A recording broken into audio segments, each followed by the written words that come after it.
Hello there, welcome to episode 19 of Cyberpunk. Thank you for joining me. I have some housekeeping before I start today, and the first item has to be the weather. It's 30 something degrees outside, it's heading towards 30 in the office. I've been for a walk this morning with my wife and my daughter and my baby granddaughter out in the fresh air, which is fresh but also full of pollen, so my eyes as usual have gone a bit bleary because of that. I'm fine, I've taken medication for it, I've got my drink here, so everything else is perfectly as it should be. But I just wanted to say, if I look a little bit like that's happening, like my eyes are a little bit sore, they're not actually sore, they're just affected by the conditions at the moment atmospherically. Right, now let's get on to more interesting stuff. Bits that came from the feedback from episode 18. There are a lot of them, so I'm going to rattle through them. Stealth. Someone mentioned knives and throwing knives as a tactic, not only offensively but also as a distraction too, which had never occurred to me. I haven't made much use of knives at all, even though I've got them in my inventory, and I probably should have made use of them by now. So that is something that I'm going to bear in mind. Metro comes up again, and people have pointed out that metro stations don't always appear on parts of the map where you haven't yet been and done a lot of exploration. That makes sense because it does seem that as you travel into new areas, they populate with things. So I won't therefore assume that parts of the map that haven't got metro stations at the moment may not have them, but they're just hidden and I can't see them as yet. Clothing has been pointed out again.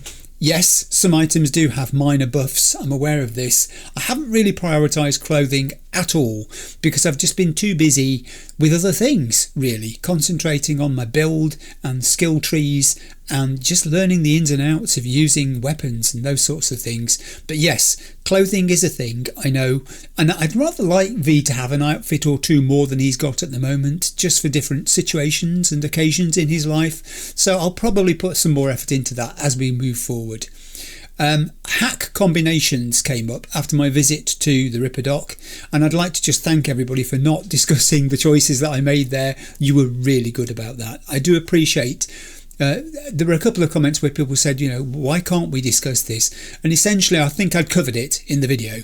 All I was saying was I'm not going to change anything based on what anybody says. So because it has to be my choice of how to do these things, otherwise I'm playing it somebody else's way using their guidelines. It's really not worth discussing.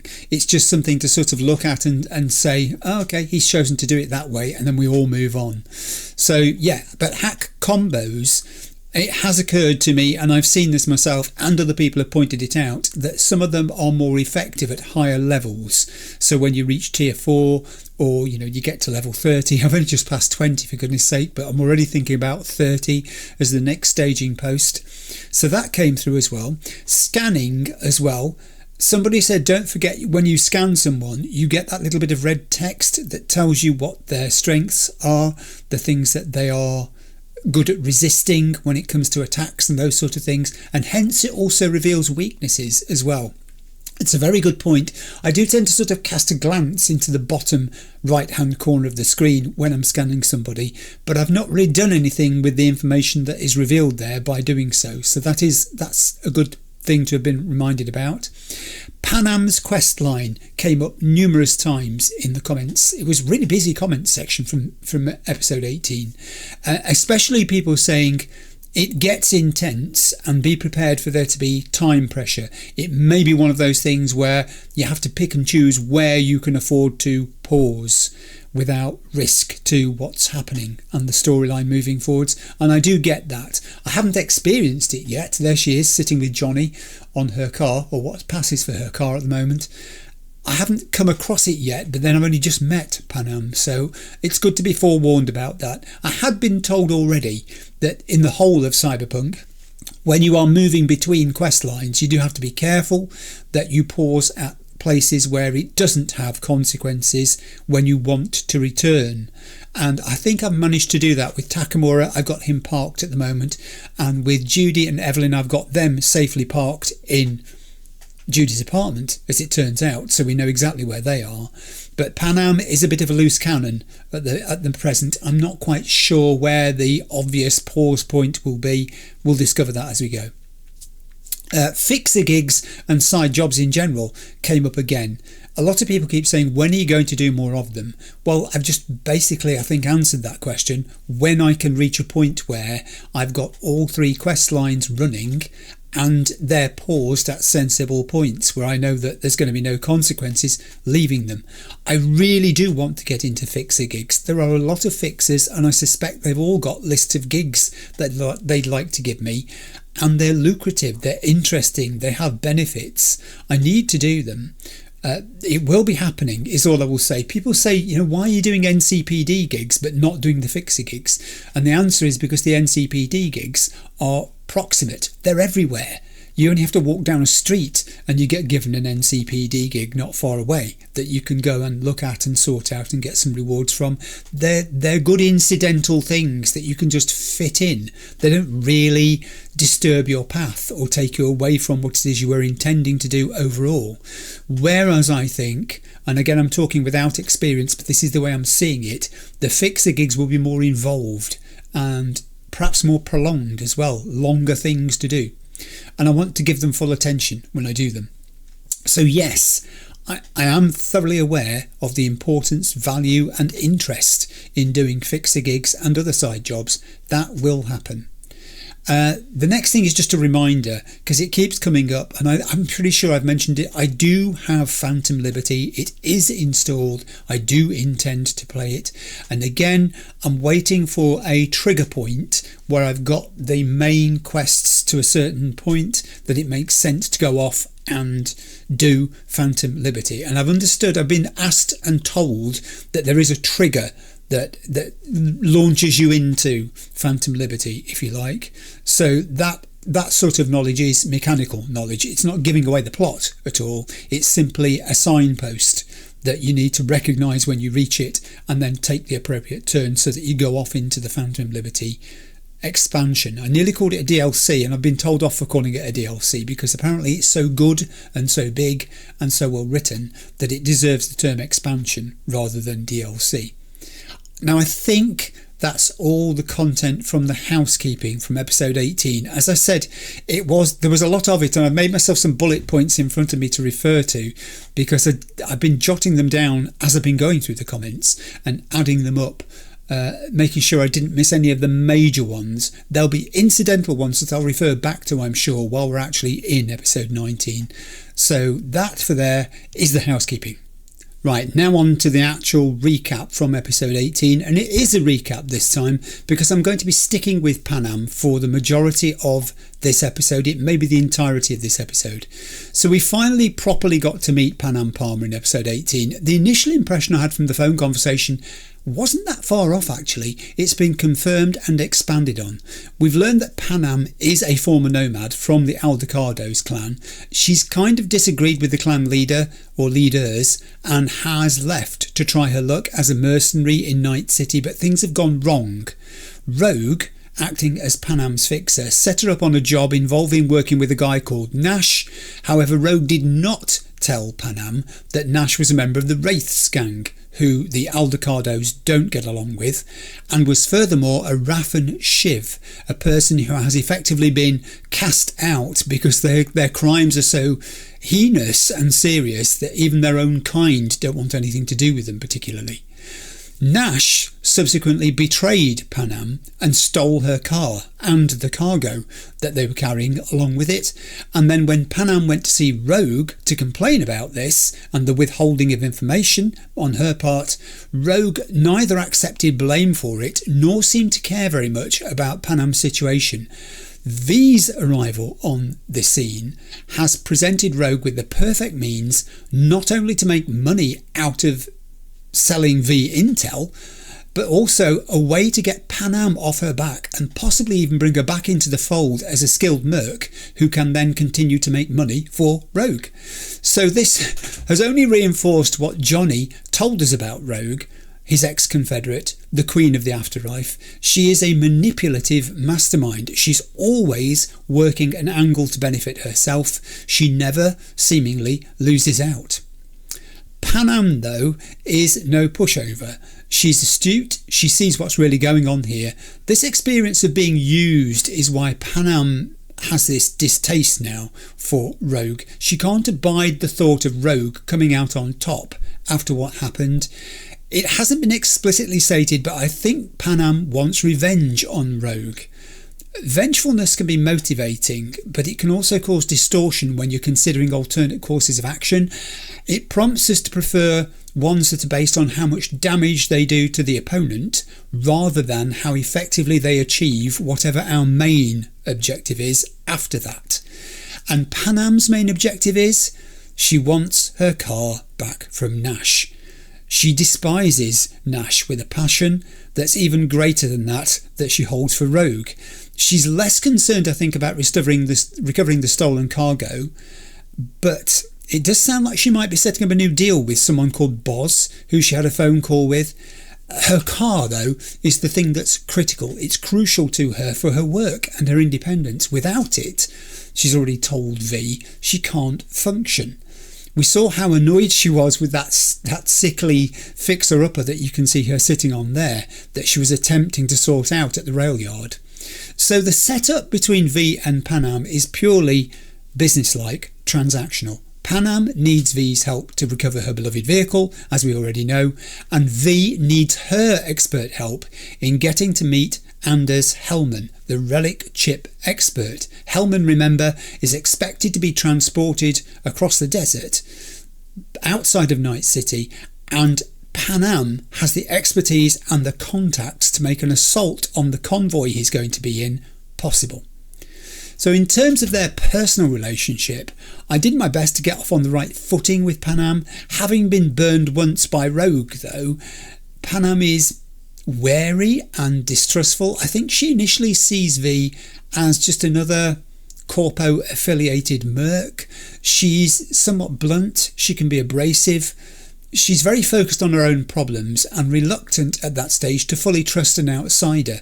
V is trying to steer a course between his reliance upon the intel that Rogue gave him and Panam's current anger with Rogue, and all the time lurking in the background, ready to make unhelpful comments, is Johnny. So in episode 19, I'm continuing Panam's quest a while longer. I took the non-confrontational path of agreeing with Panam to prioritise getting her car back over anything else right now. I'm hoping that if we can pull this off, it will build her confidence in working together when it comes to tackling that convoy. She's driven us to the Aldecados camp. Panam had hoped that her chums, Mitch and Scorpion, would join us in taking on Nash and recovering her car, but it sounds like Saul, the Aldecados leader, has put a block on that sort of thing. He's restricted the guys to camp, and they've been busy working on power generators on his behalf. However, what they have done is said to Panam that you can come into the camp and whatever equipment you want you can take, because Saul didn't say anything about that. And that's the point at which I stopped, because I took one look at the camp and realised I'd be spending time exploring this place and investigating how it works. Right, so that is where we're at. Let's make a start. Right, now I've been waiting for this episode to start because, having seen the extent of the Aldecados camp just by scanning left and right and the numbers of people here, I am absolutely thrilled to bits to get a chance to explore this. It's going to be detailed, it may be prolonged, so I'm just going to apologise now, Panam.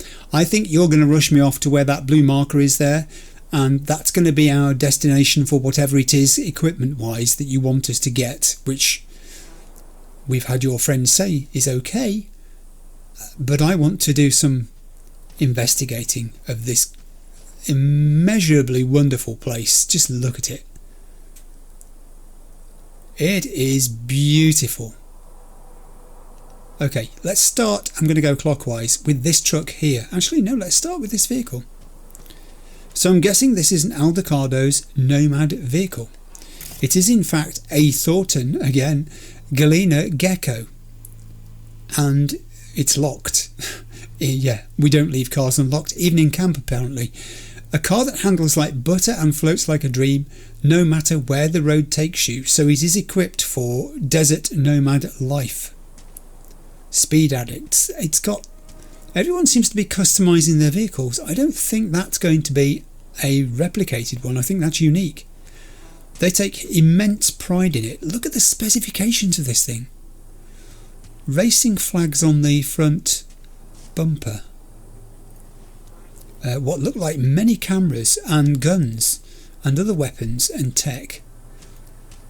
Armoured windows, which seems to happen when vehicles are locked. And we've got these blue indicators blinking to us, which is kind of like a security system maybe. There is the Aldecados logo, the symbol. And that's the same symbol that Panam has on her jacket sleeve when we were driving here. Which now makes me wonder whether her jacket is like an emblem that everybody who's a member of the Aldecados has. I should have checked the guy out who's up there. And indeed a girl who's there too. This I shall do. None of these vehicles looks old. They look really purposeful and well maintained, like they're in constant use. I love the architecture of the vehicles. Whoever designed this stuff must have done a lot of research into the possible future evolution of these types of desert rugged vehicles. You can tell from the clearance around the wheels and the cutaways here that that's the kind of life it's meant to have. But it just looks so fierce. And a great colour scheme too. Right, it's yellow, it's a ladder. I will climb it. Let's go talk to this young lady. The first person I've spoken to in the Aldecados camp. Hello. ¿Llegaste hace poco? I am new here. I came here with the lady you can't quite see. She's round the corner waiting impatiently for me, tapping her fingers. Panam. You may have heard of her. She was kind of cast out a little by your leader. Hola. And hello to you too. I'm not going to get much sense out of you, so I'm going to go upstairs to the guy up here. I think that's probably why she's in the shade. She may have had too much sun. The intriguing thing about this guy is he's a sentry. He's on watch. So there's a threat to the security of this camp constantly. And I don't think it's from Night City. It could be the Wraiths. It could be that rival gang. Let's see what he has to say. Do you actually have anything on you that says Aldecados? He does have the racing flag symbol on his jacket front. There we go. Aldecados on the back. So each gang member, each clan member, if you want to call them a clan instead, must wear some sort of emblem to identify themselves. We have a saying, catch you on the trail. Yes, you're trying to get rid of me already. I've only just arrived. I did say I was with Panam, right? You know Panam? Salam alaikum. And the same to you. I like this idea of repurposed vehicles. I'm pretty sure I'm going to go down this ladder. I think I'm going to go down this ladder. Yes, I am, because I can use ladders. I'm all grown up now. I'll jump off here though. I'm pretty sure that many of the vehicles in here are repurposed. This could not have intentionally been made to be designed as a surveillance platform, and yet it looks like it may have had things built upon it to repurpose it from an army truck of some sort. It's had part of it cut away and a structure built on to facilitate this. It's also got floodlights, I've noticed, which are on even now in daylight, front and back. That's curious. Where do they get their power from out here? Okay, so let's continue our exploration in a clockwise direction. Numbers of green tents. I'm getting the feeling that some of these vehicles have been repurposed. They've been salvaged or scavenged even. And now they're serving purposes other than that which was originally intended for them. Let's go into this big green tent, which has got communications gear over the top of it. Horses seem to be prominent too. Skeletal horse there. Flags again. Another horse here. Okay, now that's a surprise. Easy level. Let me play it. You can watch. What's going on? Oh, you guys are playing a game. Oh, what are you playing? Oh, you're playing cards. So what are you doing? What do I say? You can just say yes, you can admit it. You have a problem. It's a gambling problem. You have a problem with your cards too. They don't seem to have much on their faces. How do you tell which is which? Do I know you? Not really. I've only just arrived. I've had this conversation. I've already had this conversation with somebody else. Do you people not talk to each other? I said, do you people... Let me try your friend. I might get more out of him. Although his cards look just like yours. You guys have got the same hands. Get a job, why don't you? I have a job. It's a complex job. I'm serving 3 masters at the moment. I'm serving Takamura, trying to help him with his quest. I'm serving Panam with hers, and I'm also serving Judy and Evelyn, who are parked at the moment, just like Takamura is, wondering where I am. But then, if they know me well, they should know I'm busy doing something. I don't know you. Fuck off. That's probably the least welcoming thing I've ever heard anybody say to me in the last episode. I'm going to explore this tent. I'm going to collect everything there is to see. I'm going to read everything there is to read. Oh, this one we've already read. Oh, that came up in the comments as well. Somebody said you realise that the colour of the shards when you go to them does indicate whether you've read them or not. And I do know this, but I just get so excited when I see a shard. I don't really care. I just like the spotting of the shard is the thing. Someone else said it's a bit like squirrels. It's worse than squirrels. When you see a squirrel, you know it's a squirrel. When you see a shard, you don't know what it's going to be. And that's the thrill. Hi kid, you've got those scary eyes. Who are you? I am V. I'm a friend of Panam's. I've just arrived in the Aldecados camp. We're here to steal things. Well, borrow them really. Yeah, absolutely. And there is someone in the comments again. I said there'd be more things popping up. There is definitely, we've noticed a pattern. I'm supposed to talk to you. No, I can see why. That the children's voices are children when they're speaking words, but when they make grunting noises, they sound more like an adult. Other people have spotted this too. Some people are saying it's a bug. I think it may actually just be an accommodation. That, you know, that was what they had to hand, and that's how they used it. And maybe it was never thought of as a problem. Hello? Hello to you too. Well, goodbye actually, because I'm leaving you and going over here. There's way more tech here than I thought there would be, and I don't know why that is, because they would need tech. But this is a lot of tech. And very power hungry, and I'm coming back to my question, where are you getting your power from? This I must investigate. There are numerous people sitting in the back here. Oh, are you going to... She looked at me. She looked at me. She knows. Do you want to... She's looking uncomfortable. Hello. You have nothing better to do? At the moment, this is the very best thing I could do, because I'm trying to understand what makes the Aldecados tick. I want to find out as much about their lore, the way they live, how their community is structured, how they're organised. What do you want, friend? I literally just told you. You were not listening to a word I said, were you? This has happened to me before. I'll talk to the back of your head. Wish I were on the road. It's a life, I'll be honest. I do miss it, the nomad existence, but you know, you start to get old. Your joints creak in the morning, things start to hurt that never hurt before, and you begin to realise you can't be a nomad forever.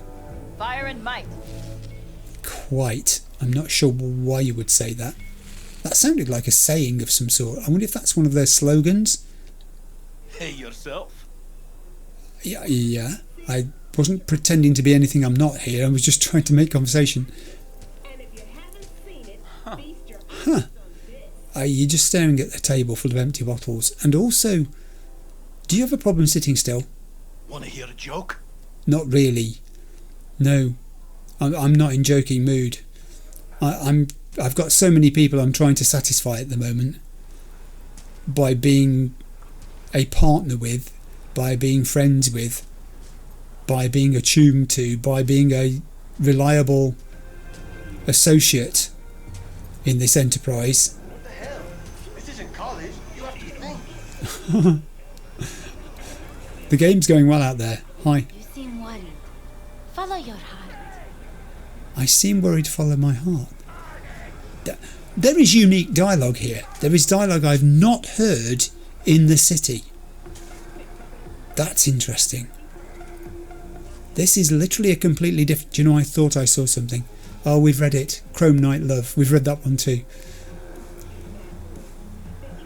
I thought that might be the case. It's because this is a different setting. It's completely removed from the city. So we're getting different attitudes, different responses from the NPCs. Who knew? That's so clever. Okay, I enjoyed that tent. That was a good tent. I mean, what were these trucks and what are they now? That one's got a massive aerial on the top. And these giant wind turbines that we based ourselves in here, some of them are still going round. Are we drawing power from those? I'll get to the bottom of that while we're going round. Don't worry about answering it yet in the comments. We will get to the bottom of it. This is another workshop. This one's even more high-tech than the previous one by the looks of it. Whoa! Very high-tech. This guy is doing some, looks like welding? He's got welding glasses on. Staring is rude. You know that, right? I'm not going to stare while you're using that. Huh? I just said I'm not going to stare while it's affected his hearing while you're using that. Did Mom send you? No, I didn't even know your mother. What are you saying? Stop that. Hey? Okay, that guy's... Yeah, you're going to be there a long time. If I scan this vehicle, it has no identity. I didn't think it would.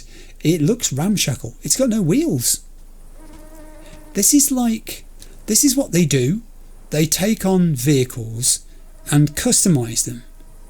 They scavenge parts off them, they repurpose them and use them for whatever it is they need them to be. There's a lot of repurposing going on here. All of this tech out here must have come from the city.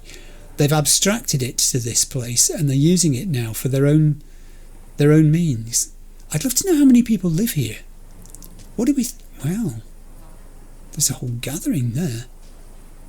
What do we think? 50? 100? And there are kids too.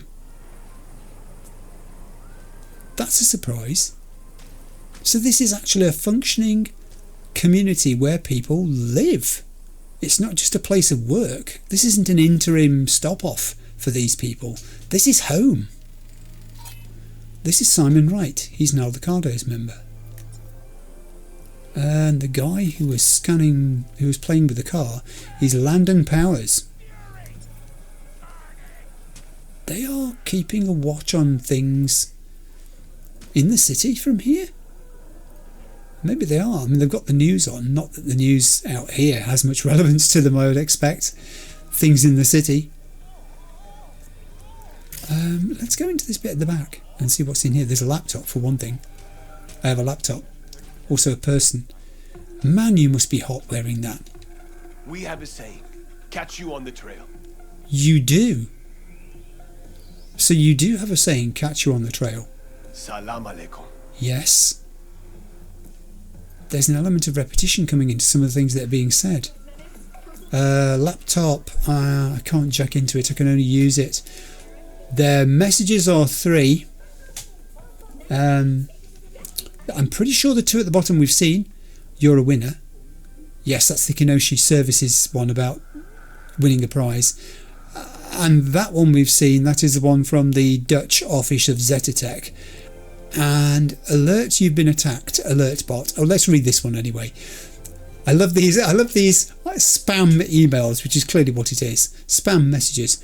Warning, malware detected. Your computer has been attacked by 3 demons. Our system detected 2 attempts to obtain your personal data, 1 attempt to corrupt your neural processor. Immediate action required. Our quick threat neutralization software can prevent identity theft and implant hijacking. Remember, hostile netrunners can infiltrate your nervous system and force you to commit terrible crimes, such as fraudulent bank transfers, assault, theft and/or armed robbery, and another one. To protect yourself, click the Scan Now button. Our sophisticated anti-demon software will eliminate all threats immediately. If you do not scan in the next 5 minutes 17 seconds, your operating system may suffer irreversible damage. Protect yourself now. Even out here, they're not immune. They are not. What else do we have here? Did I look at that one? I did not look at this one. we have a new readable. Hi, Dubai, Sand and Death. Let's read this. I heard a troubling click. My Geiger counter, may it rest in peace. I stood on a glass surface, some parts smooth as ice, others cracked and jagged. The earth I walked on was formed from melted sand after a thermonuclear bomb detonated here, one of the 5 that fell on Dubai. I recalled old stills from the end of the 20th century, skyscrapers like crystal obelisks touching the sky, supercars, palm trees. Now, nothing.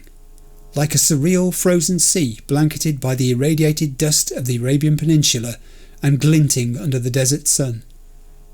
But nearby, in the city's former suburbs, life continues on, difficult, brutal, cutthroat, but life nonetheless. Few dare venture outside without a hazmat suit, makeshift or otherwise. Any sort of dwelling must be built with concrete walls measuring at least 13 feet thick, and without a single window. This offers survival, yes, but to what end? Unlike in the corporate haven of New Dubai, erected deeper into the Arabian Gulf, the average life expectancy in Old Dubai is a mere 30 years. Still, some have found advantages to life here. No visitors. Neither Netwatch nor any corporate special forces unit will deploy here. This land of glass and dust has become asylum for some of the world's most wanted criminals. Some say they are only biding their time until an early death delivers them to hell. Some say they're already there. Wow, Dubai. So we know what happened to that. 5 thermonuclear devices detonated there, melted the sand, irradiated the land. The very super rich moved further inland and built a new Dubai away from it all, leaving the old Dubai. Well, Are you blind? no. I'm sorry, did I? I'm very sorry, I didn't mean to bump into you. Well, she's gone. Oh, she's gone off in a huff now. Oh, here's me trying to make friends in this place. I'm so sorry. I bet she'll tell all her friends now that I'm rude. This guy walked into me. More vehicles. I'm sorry, I did say I was going to do an exploration of this place. It's not going to be exhaustive. There's a difference between being a completionist. You could spend 10 minutes walking around each one of these vehicles, noting in minute detail every single thing there was to find out about it, and that would destroy the flow of the video. So you've got to tread a middle path. I want to explore and soak up what it is that makes the Aldecados. That's my objective. And customised vehicles seems to be one of them. These things are gorgeous. Look at it. There we have the galloping skeletal horse again. And similarly cutaway designs for the wheels, the twin mounted guns, the cameras. I mean, you can tell they're in the desert. You know, there's a sandy quality to the surfaces of the vehicles. They've got some desert sand landing on them, giving them that slightly brown apparel. But there's the flag again, the racing flag symbol. There's the Aldecados logo in a different version. They're proud, aren't they? These are the colours that they're using to denote their allegiance, and they're all customised differently. That's quite beautiful. I love it. They've all got this sort of similar rugged Nomad aesthetic about them, the vehicles, but that's where the similarity ends. So this is a Xion Coyote. Wow. It's capable of going at full speed even in temperatures above 135 degrees Fahrenheit. And this is a Type 66 Javelina powered by a tuned up engine with an armoured finish. Purposeful. Low down rides though. I would have expected vehicles intended for desert climates and rocks and all the rest of it to have a slightly higher suspension, but maybe they don't need it. Or maybe the suspension's higher at the back and lower at the front. That could be the case. I'm down a rabbit hole here, can you tell? Okay, so do we do this tent before we do those? This is not a tent I've been in. I'll do this tent and then we'll come out of the tent and go over to those big vehicles there because they look intriguing. That's the biggest Aldecados logo I've seen. Does that give an indication that this tent is significant in some way? Maybe it is. Everything's in good condition. None of these things look like they're about to fall down. This place is heavily maintained. Look at that. There's like a car being pulled along by these horses, as if they're the thing that give it its power. Speed addict. Alright. So that's the one we've just been in. I'm going to go over here now to these trucks on the side. This looks like a tanker of some sort. Again, it's labelled up with Aldecados. I love their colour scheme actually. The blue, the orange, the red. Blue and orange has been a great colour scheme for a long time. One of the first times I ever encountered it, I think, was on the Amiga operating system. I think it was Amiga 1.3 that had that blue and orange aesthetic to it, which was really something of its time. Back when I was an Amiga person, which I was. Hey. You, want something, Chum? Yeah, I'm just, curious about what you people get up to. You're obviously a mechanic stroke engineer of some sort. Have you been doing this job long? Does it give you a full and satisfying life? Is there a good sort of pension scheme? What's up? Many things. I won't bore you by telling you about my problems. What about you? Yeah. I mean, you seem to be being plagued by a fly at the moment. I can hear it.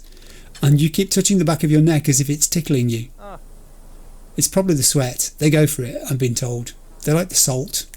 You should have more salt tablets. Yeah, he's not really a person for taking advice. You get this feeling with some of them that they're more accustomed to giving out advice than taking it. This guy just likes to be left to his own devices to get on with it. He's comfortable with a wrench in his hand. And again, this is another vehicle that looks like it's been repurposed. The size of it isn't appropriate to the thing it's carrying. That looks too small to have a transporter of this size, so it's been repurposed. I'm wondering if it's fuel. It might be. It says danger flammable storage on it. That could be a current label. I believe that label. Whatever it is, I think it's dangerous and flammable. We have another truck. We also have some people underneath the truck. They make it hard for you to find these people. Hi. Up and at 'em. I've been up and I've been at them too. I'm now sort of down and trying not to be at them for a little while I'm talking to Panam. Do you have a reason to live? Because we do. This dialogue is so very different to the stuff in the city. They have a reason to live. The Aldecados are a family. This is what Jackie was based on about, family being the thing. Up and at 'em. Yes, that seems to be a saying too. This guy's using a ruggedized laptop to do what? Oh, the road is killing me. It could be the rocks you're sitting on. Have you tried using a cushion? I would recommend it. Don't sit on your laptop. That's going to need mending. I hate sand. It is coarse, rough, irritating, and it gets in everywhere. It'll get everywhere if you're sitting on the floor. Unless you've got pants that don't let it through. Oh, the road is killing me. I know you've said that already. Also, I'm worried about your laptop now. Laptops and sand don't mix. They really don't. That was a free bit of advice there. There are stairs and I can't resist this. I've got to go in this vehicle just to find out what it is. I mean, I'd like to quite climb up on the back of this one too. You'll have to excuse me, I'm so sorry. Please operate very slowly. Proceed with caution. It may be that they still rely to a degree on some sort of liquid fuel here, and that's what this is all about. I'm going in this vehicle. I don't even know what it is. Is this the one that had the big aerial on the top? Yes, it is. Communications shack. I can hear a radio. There's a laptop. I haven't missed it, don't worry. I mean, scanning reveals some things. There's also a shard there. A shard and a laptop. You know the way to my heart, game. Another shard! So this is Lucy Briggs. Hi Lucy. Oh, it's been a long day, and it's only 1:03 in the afternoon actually, Lucy, so I wouldn't get too tired yet. There is All that talk about radiation in Carolina's hogwash. Been gone for decades. You're safe to come through. okay, so they're monitoring communications between people who are out on the road, travelling around, maybe around wider parts of the United States. That's a decent aerial on the top. That's a high frequency aerial. They'd be able to reach hundreds, thousands of kilometres if necessary with it, I would suspect, if other people had similar broadcasting equipment.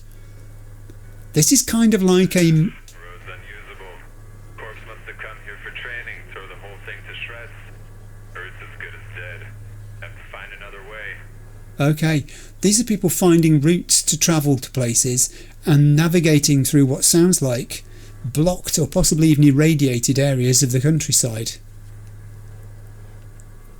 But they're monitoring this like it's a back channel. This isn't an official way. Waterlogged. Roads are blocked. Rust taking over like the plague. But thank God we still have water. Okay, and it's a harsh life out there too. Oh, now this is just the sort of shard that I hoped we'd find by exploring the Aldecados camp. Stuff to do with the history, the lore, the background of the nomads themselves. Let's read this. Excerpts from A History of the Nomads by B.B. Pyers. The first Nomad Code. 1. Protect and respect your clan and especially your family. 2. You are worth as much as your word. 3. Share with others in your clan. 4. Respect the privacy and well-being of your clan. 5. Never put your clan in danger. 6. Always take honest pay for honest work. The new Nomad Code. 1. Protect your family and clan in that order. 2. Do not steal from anyone in your clan. 3. Do not keep for yourself that which may help another in your clan. And then we have the explanatory text. It's hard to imagine a group less inclined to wandering than farmers, but in fact they were the people who dawned the age of nomads. Natural catastrophes, crops ravaged by bioplagues, armed conflicts and martial law allowing corporations to speculate and privatise land, all this forced them into a life on the road. The first clans recognised as nomadic were the Aldecados and the Jodes, followed shortly after by Snake Nation, Thalas Nation, Folk Nation, Blood Nation and Metacore, a total of 7 nations. The nomad nations are divided into tribes which are subdivided even further into clans and families. A family typically numbers between 10 and 100 people, while the biggest nations can reach up to 1 million. At first, nomad activity was seen as anarchistic and subversive, mostly, as you can imagine, by corporations who quickly realised they wouldn't be able to control them. The biggest irony in all this is that it's thanks to the nomads that our cities were rebuilt after the wars and catastrophes that marked the first half of the 21st century. After all, families come together to build, not to destroy. Wow. That's an interesting background to how the nomads came to be in the first place, and the sizes of them. The idea that the biggest nations can be 1 million people, that's astonishing. Mind dropping off supplies? Tell us what you need. And the communications go on. This is very sophisticated. I never envisaged that the nomads here, the Aldecados, would be so connected, I think is the word I'm looking for. I'm coming back to the laptop. I want to go over there and look at, if I can get out of here, that shard which we have not read. The Marriage of Heaven and... Oh, it's going to be a shard fest, this episode. The Marriage of Heaven and Hell. The Argument. Rintra roars and shakes his fires in the burdened air. Hungry clouds swag on the deep. Once meek, and in a perilous path, the just man kept his course along the vale of death. Roses are planted where thorns grow, and on the barren heath sing the honeybees. Then the perilous path was planted, and a river and a spring on every cliff and tomb, and on the bleached bones red clay brought forth, till the villain left the paths of ease to walk in perilous paths, and drive the just man into barren climes. Now the sneaking serpent walks in mild humility, and the just man rages in the wilds, where lions roam. Rintra roars and shakes his fires in the burdened air, hungry clouds swag on the deep. As a new heaven is begun, and it is now 33 years since its advent, the eternal hell revives, and lo! Swedenborg is the angel sitting at the tomb. His writings are the linen clothes folded up. Now is the dominion of Edom, and the return of Adam into paradise. See Isaiah 34 and 35 chapters. Without contraries is no progression.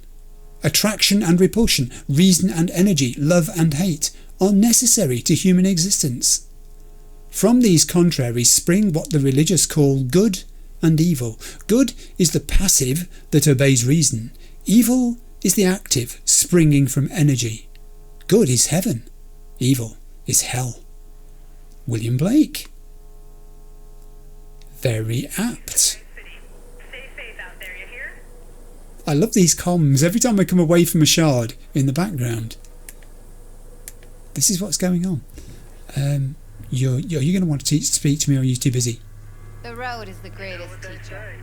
I think you may be correct in that. You're very wise. Also, you're very tired. Are you due for relief? Because you look like you need to be. I am watching you. I am watching you. You're right in front of me. The road is the greatest teacher. Yes, you do need a break. You're starting to repeat yourself. That's not a good sign.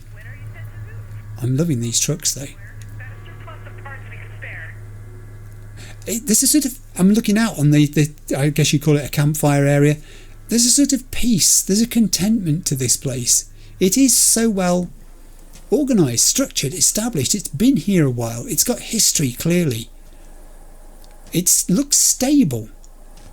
You know what I mean by that? It looks like it's here to be here, to stay. What do you think, sir? Let's see if I can interview this guy who's got his finger stuck in his iPad. I feel good about this. Do you? I think you might need surgery. Also, where did you get that? That's in a disposable cup. That's a giveaway, isn't it? Have you slipped out into the city? Have you? Have you? You from around here? I'm not, no. That's why I recognise that cup. That's not from around here either. It's no good trying to throw it away now. No secrets out. Okay. I've been in that truck and I've spoken to those people. We'll continue our clockwise circuit. There's a heck of a lot of structures here. It looks like the camp is composed primarily from repurposed vehicles and tents. And you've got like trucks and what looked like maybe they could have been buses and maybe other large vehicles, which are, I suspect, habitable, some of them, in terms of, these people have got to sleep somewhere at night. Let's carry on round. I'll come back. No, I won't come back to these little tents. I'll do them now. I'll do these little tents. I'll do this. Oh, there's so much to go for. I'm going to go with these little tents first. This one just says Aldecados on it, and it's a tiny tent. And nevertheless, it has a shard in it. It's got a readable. It's got a what? It's got how many readables? You are kidding me. Oh, I mean, I don't mind that I've read that one. There are so many readables in here. That was the Green Death, which we've read. This one is The Fall of the Backers. I'm suddenly realising what the purpose of the Aldecados camp is. It's not a place for the Aldecados to live. It's a place for us to learn about the massive history of nomads. Read it. The Fall of the Backers. The indirect cause of the family's weakening in leadership was paradoxically not enough internal opposition within the group. Decisions made by Selita Backer, the charismatic and surprisingly long-lived leader, were made without so much as a grumble, and her orders were carried out immediately. Selita led the Backers with an iron fist. She was a domineering figure, perhaps overwhelmingly so, but you couldn't call her a tyrant. Loved and respected by all, toward the end of her life she seemed to regret that nobody in the family tried to take power, or at the very least challenge her authority. After her death, the family entered a transition period. Selita's position was occupied successively by Delu Backer, Lorna Ruiz and Shari Darlin. None of them led the family for more than 2 years. Delu died during a skirmish with Raf and Shiv, Lorna resigned, and Shari simply collected her things and disappeared from the camp one day. It seems that the family depended so long on Selita that when she was gone, nobody could make any firm unilateral decisions. The family's subsequent leaders ruled without any conviction, in the words of Trin Backer, who, like many other young members, left the Backer family after it decided to merge with Snake Nation. Trin: when I looked at Delu or Shari, I had the impression they had an invisible sign over their heads that said, "What would Selita do?" Lorna was alright, but she drank too much. To be honest, I don't blame her.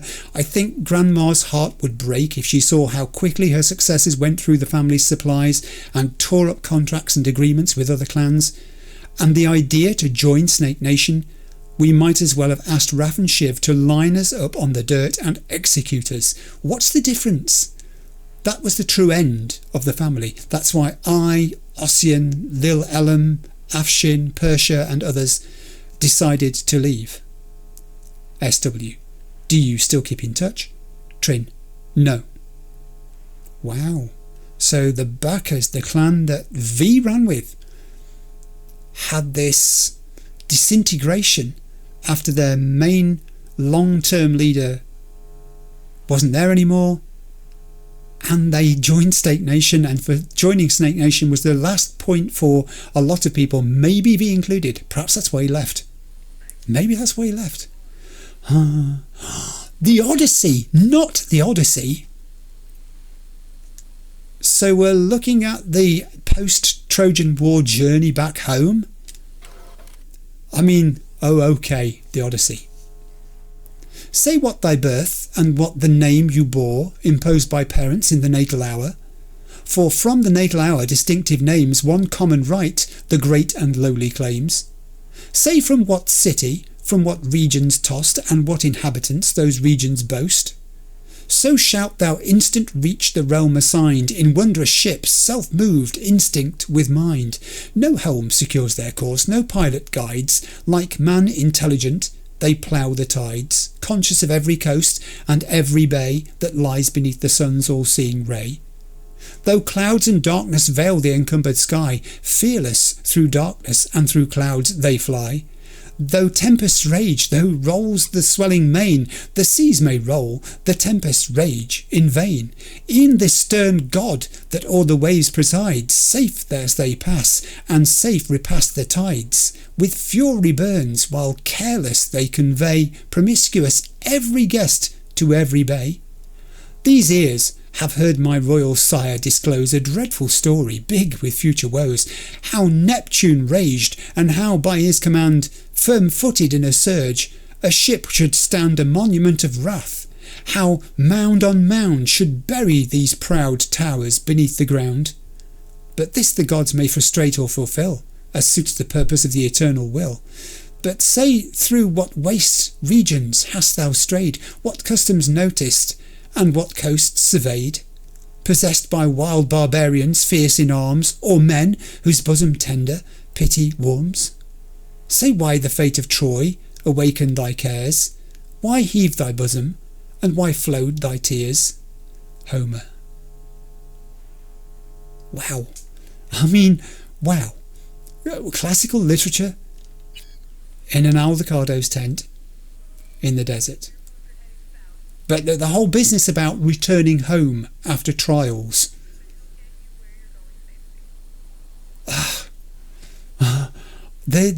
It's just earthquake.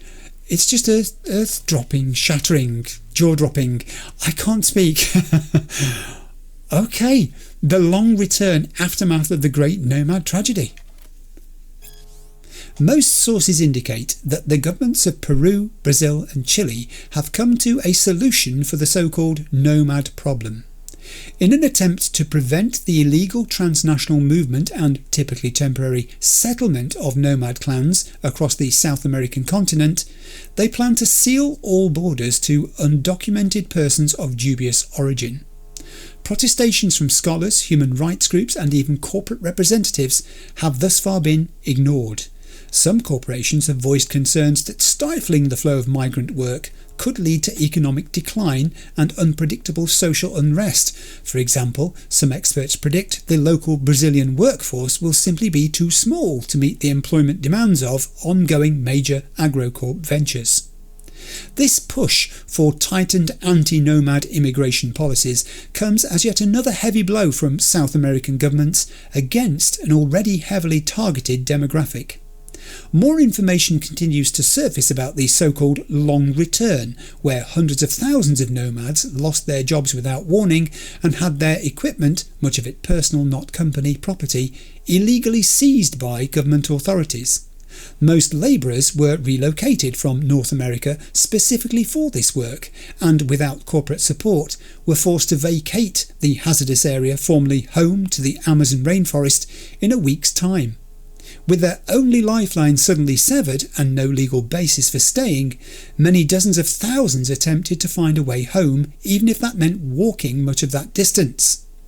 Initial reports show staggering figures for the number who died during this mass exodus. Many still ask why. Who benefits from these anti-nomad policies and border closures if not the South American nations or corporations? Many speculate that lobbyists from Orbital Air and other lunar colony representatives played a key part.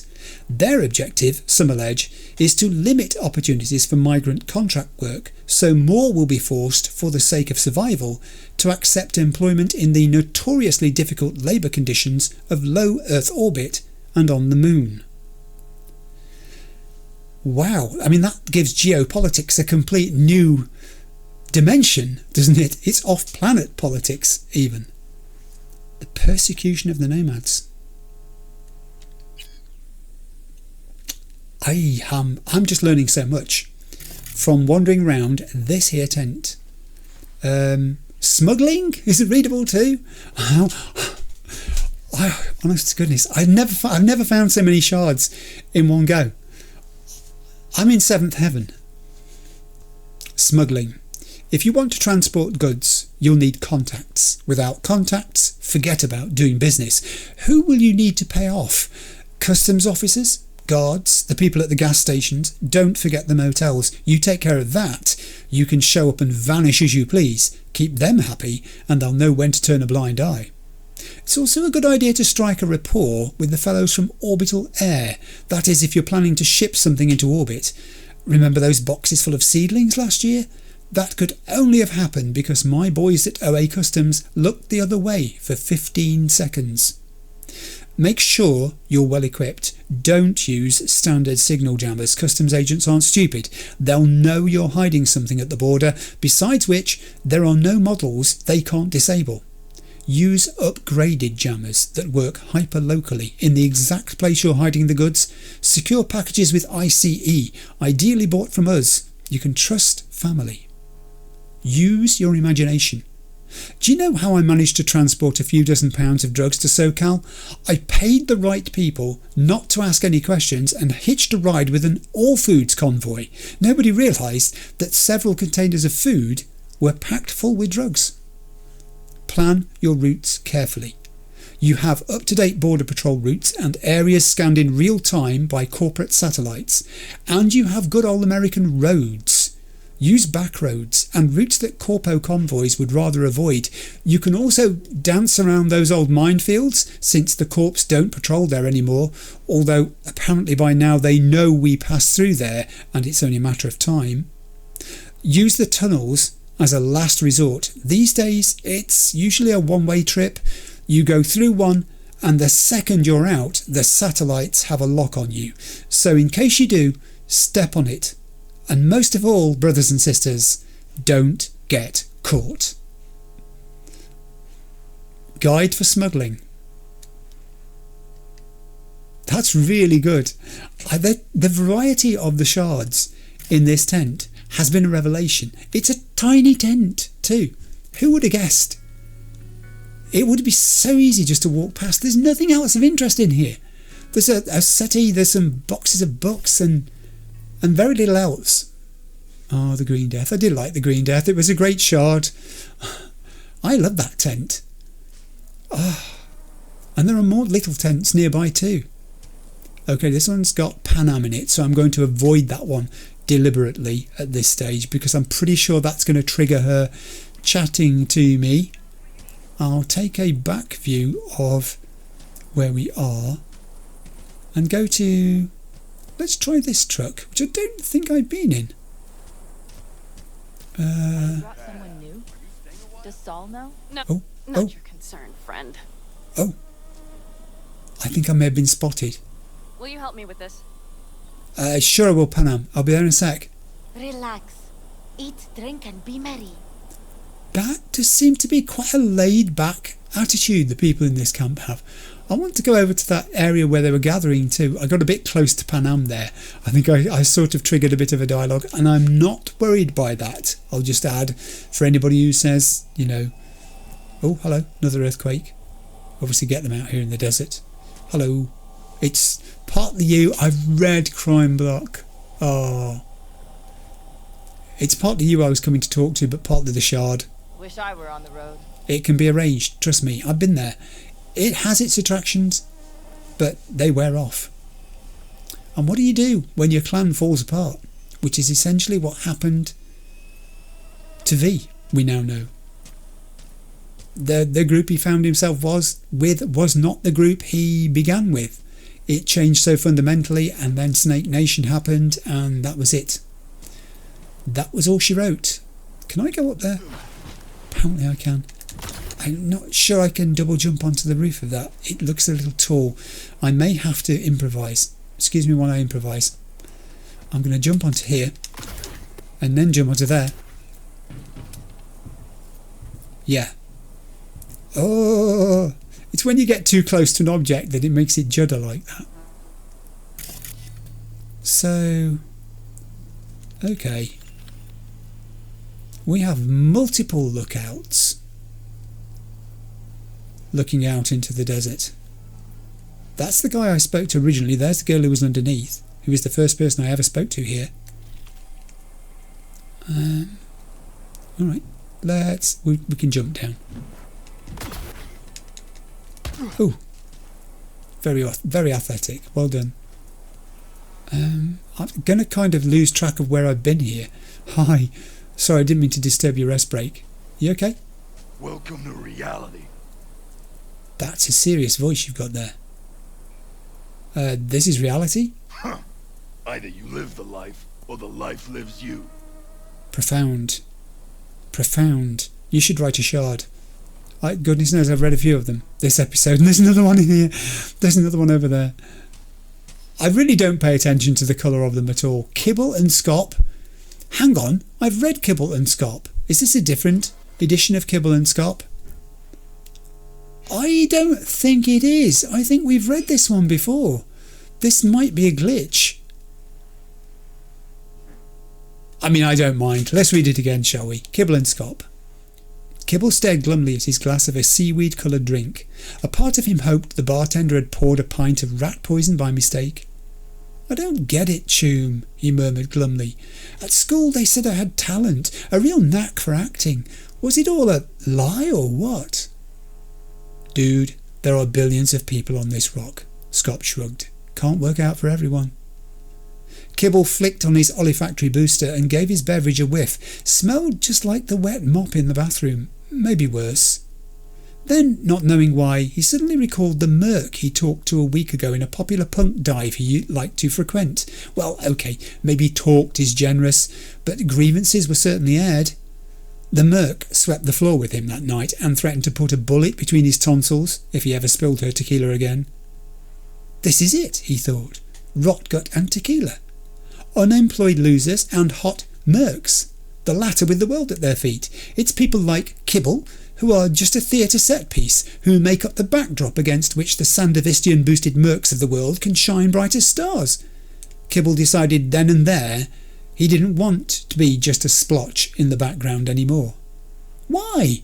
Why doesn't it ever shake out for us? He asked with a sour grimace. Why does this city only reward bloodthirsty, bullet-crazy punks, while the rest of us normal saps without murderous tendencies have to huddle over our cheap glasses of green cockroach? Scott shrugged again. I don't know. Find a gun. Buy an edgy jacket, he suggested indifferently with a note of sarcasm. Shoot up some gang haunts. Have the punkiest time of your life for 4.5 seconds. What the hell happened here? Kibble continued his rant. The world's all upside down. There are billions just like you and me. Billions of do-nothings. Cowards. No, not cowards. People who just want things to be normal. Safety. Life. Scop. Scop had already opened his mouth, ready to list off another round of cynical retorts, but then stopped himself short and started a tangent of his own. Life, he repeated slowly and ponderously. What if I could sell the world an alternate life, the same all those edgerunners feel, except where you won't ever die like they do? Kibble snorted and spat out the cockroach he finally mustered the courage to taste. Sorry to bust your bubble, Choom, but somebody's way ahead of you there. Ever heard of Bloody Bout 4 or like a million other computer games? Scop cracked a roguish smile. Is Bloody Bout 4 or these million other games designed to work on a hybrid brain dance system? You know, the kind I made a breakthrough on just last week. I love Kibble and Scop. That was worth reading twice, even though I think we have read it before, but the system didn't flag it up as saying that we had. Thank you for letting me invade your tent. It's been wonderful. Welcome to reality. It was. It was welcome to reality. I feel welcomed. I do feel welcomed. I like the Aldecados camp. And I'm still exploring. That's a vehicle that we've looked at already. I may be getting lost here. I might need to just reorientate myself. We haven't been in here. I don't know what this is. Okay. Shoot and ride. Speed Addict. There are definite repeated logos and symbols here that are used on their vehicles. It's this deep connection they have to their cars. I presume their bikes too. They like labelling things. Yes, they do. What is this place? Who are you? What tech are you monitoring? He's working on tech. We have a saying. Catch you on the trail. Yes, everybody's trying to get rid of me before I've even had a chance to look around. Okay. Now I may have misassigned this. Is that tape? Or is this more of a medical facility? Maybe it is. Perhaps so. I don't know. Are you waiting for the doctor? The doctor can see you now. Watch your own self. Okay, you're bigger than me, so I probably will watch my own self. Thanks very much. Also, I haven't missed the fact there's a gun symbol there.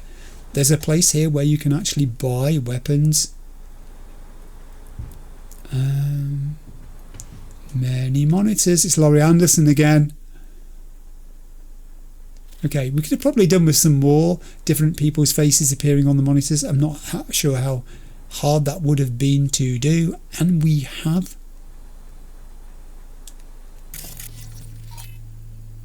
Hutch Spindler is a civilian, but he looks like he might also be a Ripper Doc. I will come back to him, but I nearly missed this. Oh, we've read this one, Latam Wars. That one we have read. Oh, I feel a huge disappointment now. I've seen so many shards already in this episode. I feel a huge letdown when I come across one that isn't actually a readable that we can interact with. Hey, how are you doing? How's the afternoon going? Hold on. Do I know you? Not really. Nah. Okay. What? Oh, not up for making friends then. There are just far too many tents and vehicles here. It's just bewildering. I've attempted to be systematic and I know I'm going to miss things, and it doesn't matter because there'll be another playthrough at some point, and what I miss here I may well discover on the next time through. I want to inspect this. Are you playing Go? I think they may be. Aren't you guys hot wearing all this thick clothing in this weather? Do you have a reason to live? Because we do. Apparently so. Is it picking your teeth? Don't use your knife. She's going to use a knife to pick her teeth. Don't do that. Seriously, stop it. Who taught you to do that? Salam alaikum. Indeed. And remember what is most important in life. I'm trying to. Trust me. He does not want the sand to get in his face. Ooh, hi there. Family comes first. Yes, it does. That's what Jackie said. Family comes first. Remember what is most important in life. Okay, the dialogue out here being so different is one thing, but it's a whole. The way it is sort of gluing together, it makes sense. I've come up behind this guy who I was in front of a moment ago so that I can talk to the people who are waiting outside. Hello, love the hair. Want to get myself chipped? No, I don't. Straight to the point. Okay, I'm sorry, Hugh, I don't want to get myself chipped. That triggered because I was trying to talk to this girl here and it spun me round because I was still locked in on Hugh, but it does confirm now what I thought. And there is a laptop which I can use. Again, I can't jack into it. Messages, I think, are similar. The alert you've been hacked we read a moment ago. The medicine lottery we've seen before. Read carefully. Oh, hello. This looks new. Read carefully. Amanda Nelson. A certain corpo entered the net one night when suddenly everything glitched and he encountered a red demon who said, "Tomorrow at midnight you will be dead." The corpo did not place any faith in the threat and slept soundly that night after leaving the net. The next day he went to work and returned home and nothing bad happened. But the next morning his daughter went to wake him up. His optical implants were burned out, his entire body was scorched and cut in half. If you break this email chain, the same thing will happen to you tomorrow at midnight. If you send this to only 3 people, the demon will hurt someone you love. If you send this to 15, the demon will follow you on the net for 5 days, but do nothing to you. If you send this to all of your contacts, your biggest dream will come true. It's true. It happened to my uncle. And underneath it says, "I'm very sorry to send this on to you, but someone sent it to me first. It sounds silly, but forwarding this email will save your life." Oh, Amanda Nelson. Oh dear. I love it though. I love these little intermissions. Now, can I try to talk to you? Point. I like it. Look, Hutch. No, Hutch! Stop it! I can't afford any of this stuff at the moment. I'm saving up. It's still saying take box, which is sending me back to talk to Panam. Hey dude, are you alright? I hate sand.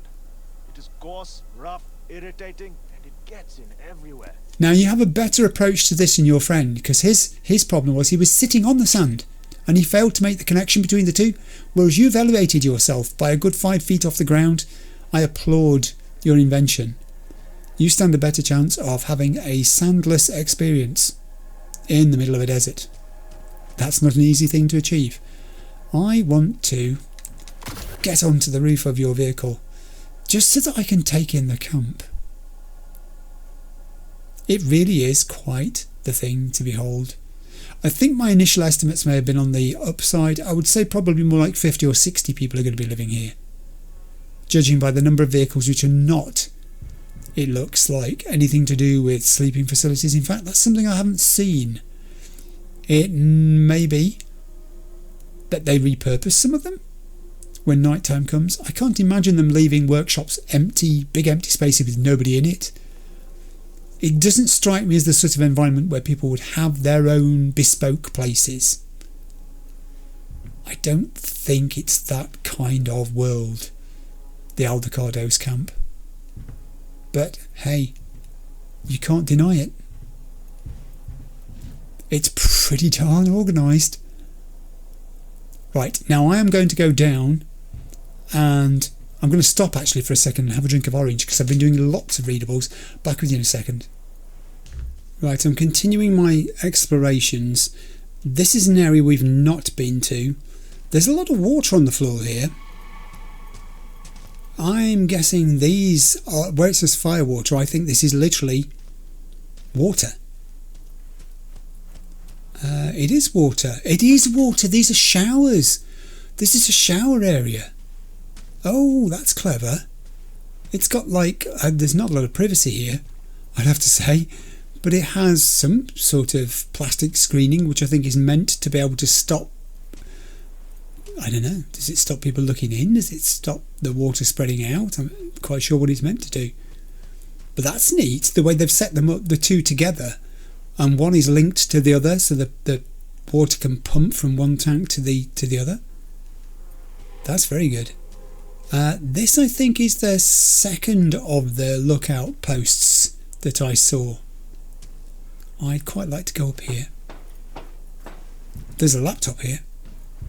There is a laptop here. We can use it. Messages 3. I think it's the same ones we've read before. We've read all of those before, so I won't spend any more time on the laptop. People are lounging here. They're relaxing in the now mid-afternoon sun. I will go up to the upper level. This is the female lookout I could see from further round. How's lookout duty going? I am quite new here. I'm trying to introduce myself to everybody, even the ones who turn their back on me. Yeah, I know. Anyway, you shouldn't be looking at me. You should be looking out there. You shouldn't be looking down there either. Yeah, you can say hello to the people below. I'm going to go and say hello to the people below, actually. I will use the ladder, because ladder. See ladder, use ladder. But then I won't use the ladder, because, you know, rebel. Oh, these are the bikes! Hi! Could always be worse. It could. That's really true. You've got some great bikes, and some of them look like they're equipped for carrying stuff too. This is where the bikers hang out and just chill. Ah, you want to have a good time? I'm having a reasonably good time, thank you very much. I hope you don't ask me that question. No, I'm just fine. Thanks. That's alright then. You have a good time by yourself and I'll do the same thing over here. Hello? New around here? Little bit. Just a little bit. Taking it all in, soaking it all up, making some tunes. You know how it is?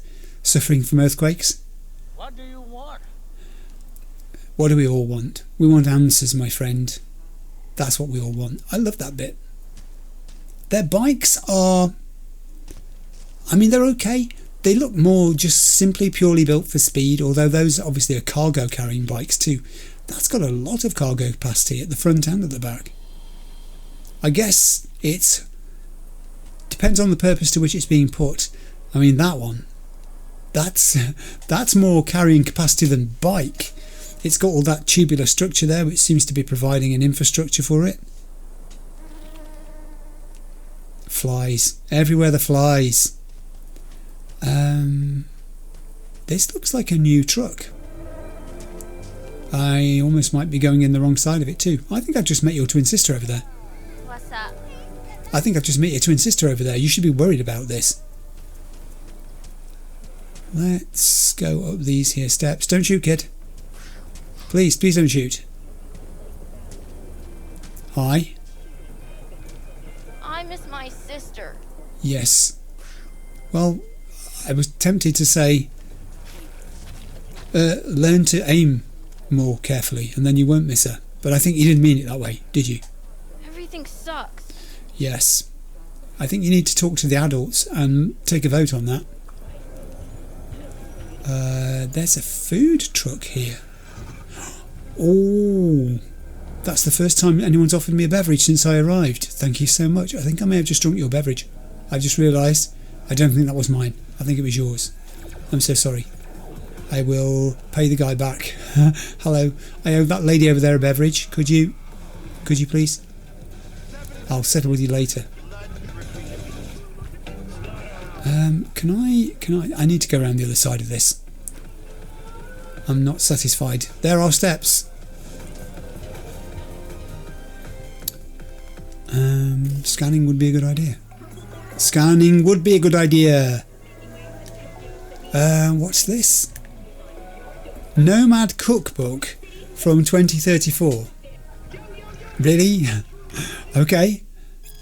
Aunt Mary Lou's juicy opossum roast. Opossum, the fatter the better. 3 parsnips, 1 celery stalk, sin bacon, olive pomace oil. Fry opossum and bacon together in oil until crisp, skimming any excess fat. Once browned, remove and set aside meat. Remove outer strings of celery, chop into small pieces and boil in a separate pot. When soft, remove and blend with grated parsnip in a pan with remaining oil until you have celery parsnip mousse. Add meat to a roasting dish, then cover with mousse and bake at medium-high heat for 20 minutes. Remember that opossum pairs best with white turnip salad. Now you're prepared for the next big family dinner with this holiday crowd pleaser. And then we have Say It Ain't Snake Soup. Okay. Snake meat, 2 types, water snake and rattlesnake. Chicken scraps, pork bones, fish head, optional, various other scraps. Lemon leaves, seasonal or synthetic veggies, cornstarch, fresh ginger sliced, dark soy sauce, various spices to taste. The most important thing to remember about snake soup is it shouldn't taste like snake. Step 1. Chop everything that needs chopping. Step 2. Chuck everything in a pot and boil for at least 6 hours. Step 3. Add more of anything as needed for taste. Step 4. Stir in cornstarch to thicken. Yeah, that's from 2034. And it's on a shelf. I bet it hasn't been on that shelf since 2034. But I hope it doesn't get too much use, because it sounds pretty dire. I don't know. Let's try this end. You never know. There may be another shard. I can't really say that name. Is it Namdi? Namdi Malanga, I think.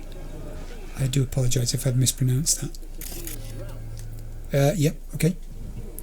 No thing in there, but there is that gathering of people around the campfire. Oh, actually, there's a load of people sitting out here too, isn't there, where the kid was? Let's examine you. Hi, you alright? Huh. Either you live the life, or the life lives you. Yes. Have you heard him say that before as well? You seem worried. Follow your heart. I am following my heart. I'm following a trail. Ooh. It's a shard trail, as it turns out. Yes!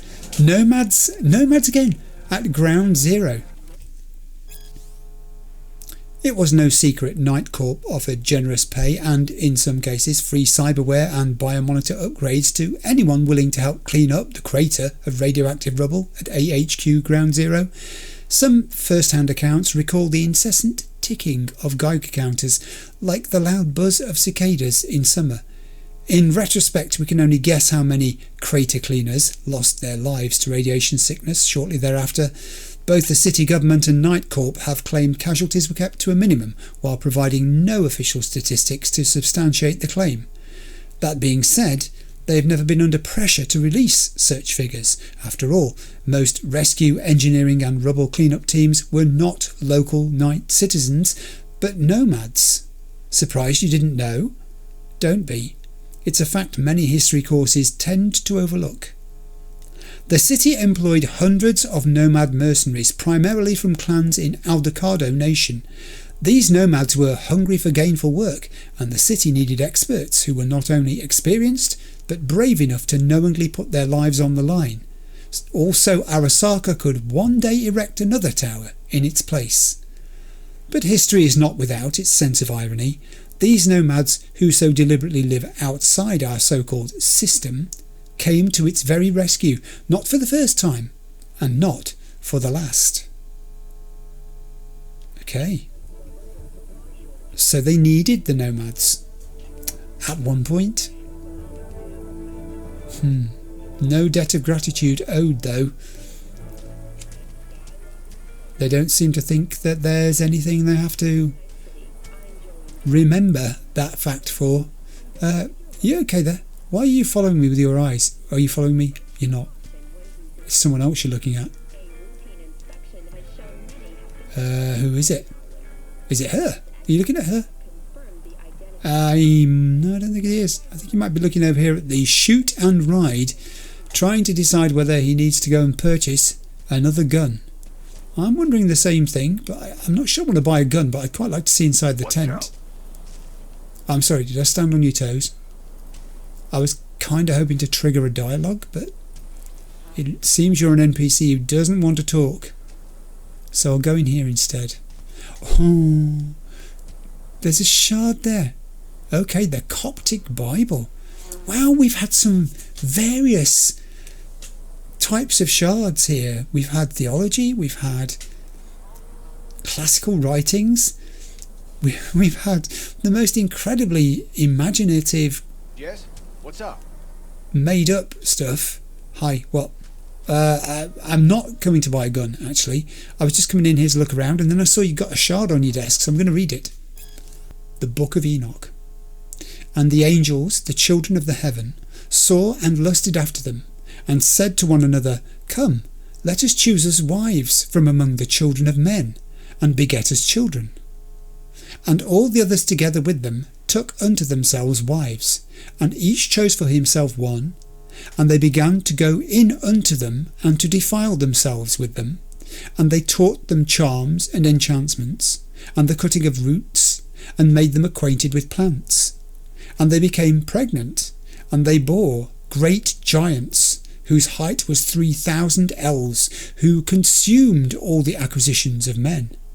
And when men could no longer sustain them, the giants turned against them, and devoured mankind. And they began to sin against birds and beasts and reptiles and fish, and to devour one another's flesh, and drink the blood. Then the earth laid accusation against the lawless ones. So this is a kind of flood evocation here, isn't it? It's the cleansing that's being described, the need for the cleansing. All of these things in a dystopian post-apocalyptic world, which is essentially what they're living in here, they all have relevance, don't they? They all resonate with events. I am so glad I came in here. I do not wish to purchase any of those gigantic weapons you have on your back wall.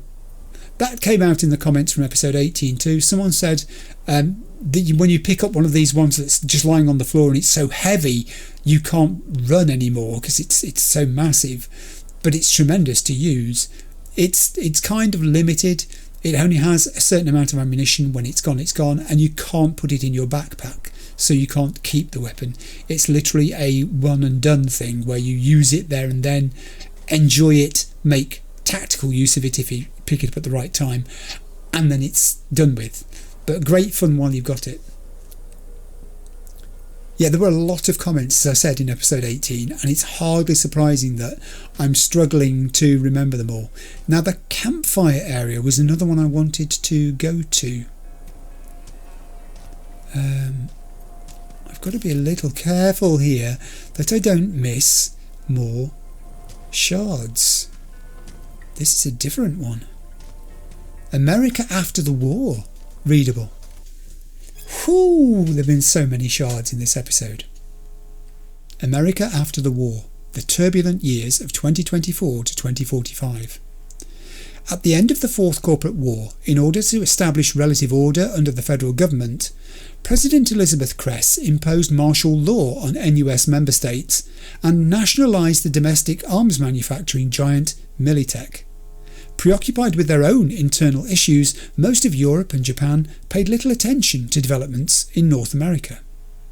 Back in the 1990s, corporations had already begun aggressively purchasing huge swathes of arable land from farmers.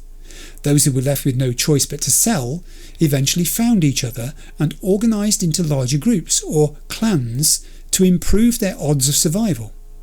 looking for reliable work opportunities meant staying on the move and often specialising in transport contracts. Yet, once the war settled down, their convoys became the single reliable safe method of interstate shipping. In other words, this time of crisis and adaptation played a major role in the emergence of the so-called nomad social class.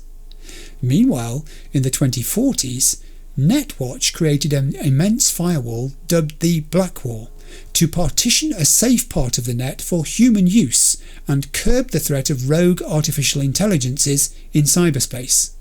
At the organisation's discretion, humanity was forced to sacrifice its access to inestimably valuable resources and knowledge for the sake of net security. Again, more background stuff there. So that's how clans formed. That's how the nomad lifestyle began. The social class. Wow. I have learned so much, and I haven't even spoken to Panam yet. And now I'm going to go to this, I don't know what you call it, this gathering around the fire. Who's got the guitar? Oh, this guy here's got the guitar. Hey, how are you? I'm sorry I'm casting a shadow on you. I can talk to the guitar guy. I can't, but there is I've just spotted a shard there. Do you want to talk? He has a name. Okay, this guy's got a name. So at some point he and I are meant to be able to have a conversation, but not yet, because I'm still in exploratory mode. Nice bonfire. I won't get too close because Hi. Hey, I know you got food. Give me some. What? There's plenty of food in the camp. I'm sure there's plenty of food in the camp. None of you looked. Ow! Ow! Ooh! Ouch! I've hurt myself. Now I've got to medicate. That fire's dangerous. It's dangerous for people like me. Where was that shard? I knew that was going to happen. I knew that was going to happen. I'm sorry, what? Corporate Wars, the musical? I have lost count of the number of shards. Oh, it's a review, is it? Oh, it might be a review, or it might be like a synopsis or a proposal or something. No, it looks like it's been performed. Corporate Wars, the musical. Now, this looks quite long, so I'm going to say I may need to take a break in the middle. Absolutely phenomenal, Ziggy Q. True to art and history, Karina Lee. There were many explosions, Gillian Jordan, N54 News. Act 1. The fourth corporate war is underway. Saburo Arasaka is displeased with the progress of his son Kai, who is commanding Arasaka's forces. He instructs Kai to defeat the enemy in order to prove himself as a worthy successor.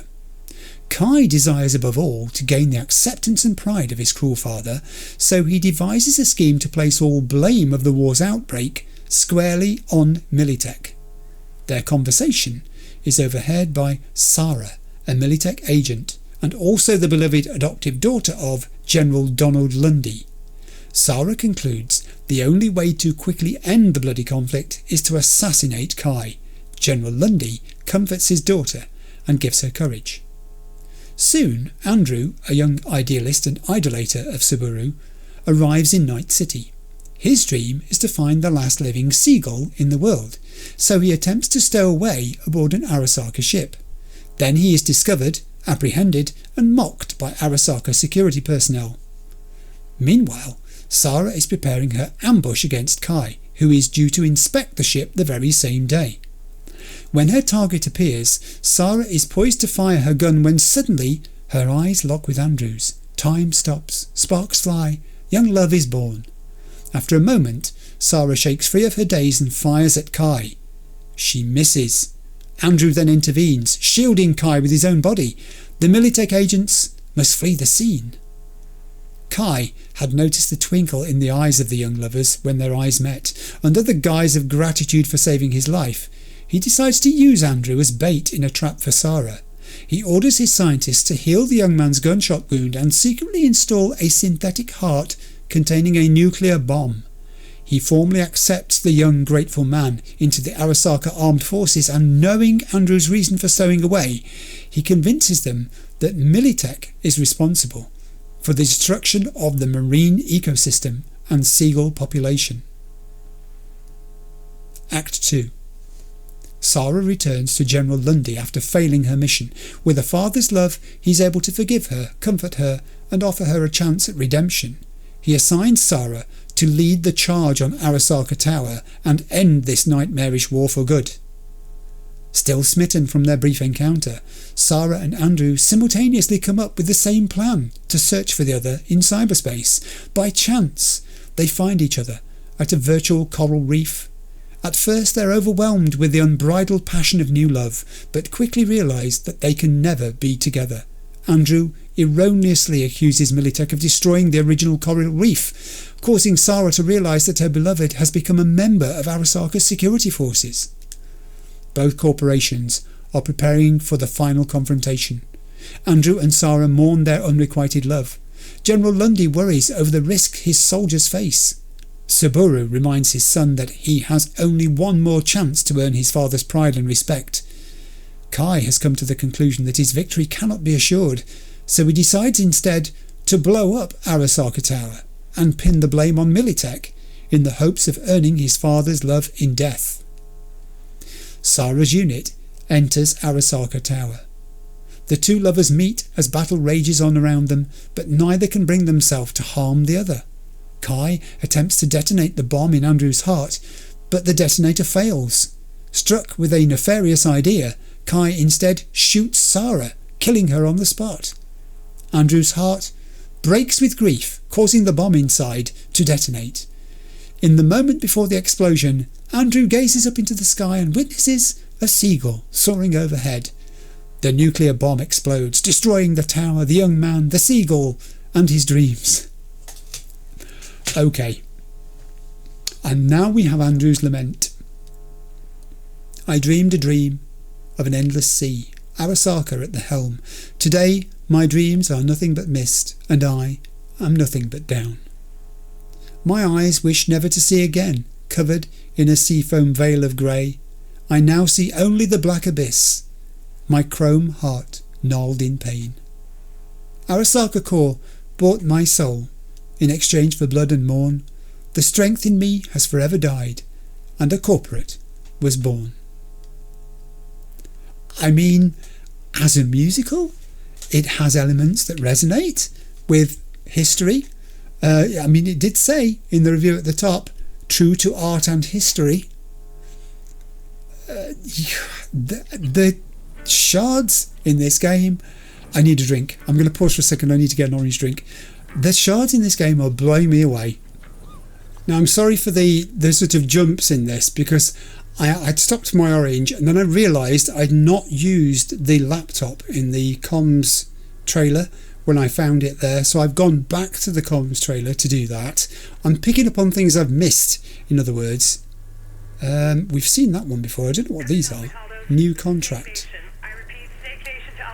Oh, Saul. Now he's the leader of the Aldecados at the moment. And he's talking to the senior PM of Biotechnica.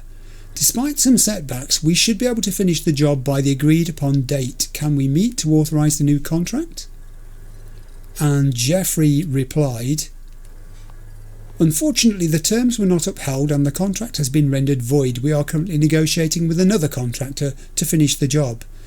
And Saul said, we can slash the rate by 20%. You won't find anybody who will do it cheaper, and if they will, they'll botch it for sure. We have a reputation to uphold. The Aldecados never leave a job unfinished. And Mr. Simmons replied, we will consider renegotiating the contract at 25%. The job will then be categorised as a B41 and you will not be entitled to insurance coverage. If your honour permits, please confirm your acceptance of the aforementioned terms. And Saul replied, confirmed. Okay, it's a hard life out there trying to make your way, having to work with the devil, in a way I suppose. Third option. Oh, Scorpion. We know Scorpion to Sol. Scorpion is one of Panam's friends. I know, we talked about this a million times, but come on, say it. You sailed up a dry creek. If you don't want to listen to Panam, then listen to me. If honest smuggling's out, then better Snake Nation over the corpse. If we join Snake, we'll still be nomads. But if we keep serving the corpos, I don't even know what you could call us. Saul replies to Scorpion, we have a contract with Biotechnica. End of discussion. Okay. Another group who are looking at doing deals taken over by, what do you want to call it, amalgamating with Snake Nation. Oh. Wow. I'm trapped again. Earthquake. It's when I keep bumping against objects. I mean, why? Why is that office chair just in the middle of the room there so that when you walk into it you go repeatedly? I'm wondering if it's a controller thing actually. I wonder if it is. Maybe it is. I also thought I saw another laptop somewhere and I can't remember where it was now when I was just scanning round. Where is Panam's tent? Where's the tent she wants me to go in? Is it that one there? There it is. I found another laptop. Use it. They're not giving me access points or anything like that, but you know. Oh, just lame joke. This is from Scorpion to Mitch. Hey, how about this one? What do you call a Mexican Arasaka boss? And the answer is a saborito. And Scorpion back to Mitch. Seriously, Mitch, just stop. Or I'm going to tell Netwatch to cut off your net access. That was quite a poor joke. That was quite a lame joke. It is 6:35 p.m. Well, 6:36 p.m. I beg its pardon. It's starting. The shadows are starting to fall. The colours around us are starting to assume that darker hue, the more vibrant colours that you get in early sunrise and late evening as the sun angle is quite low. It's just so gorgeous. I'm going to have one quick more run around the camp. I won't show you me running round, literally running round. If I find anything else, I'll come back. Otherwise, I'll see you in a moment or two.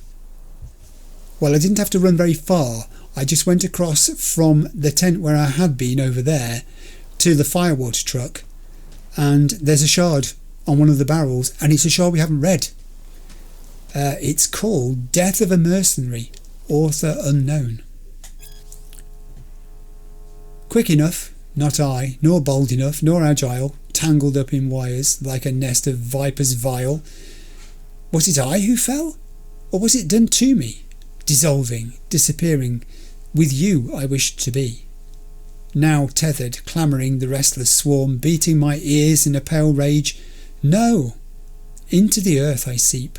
My life, the sweet thorn, sticks in my throat. A chill burns brighter. On to the end?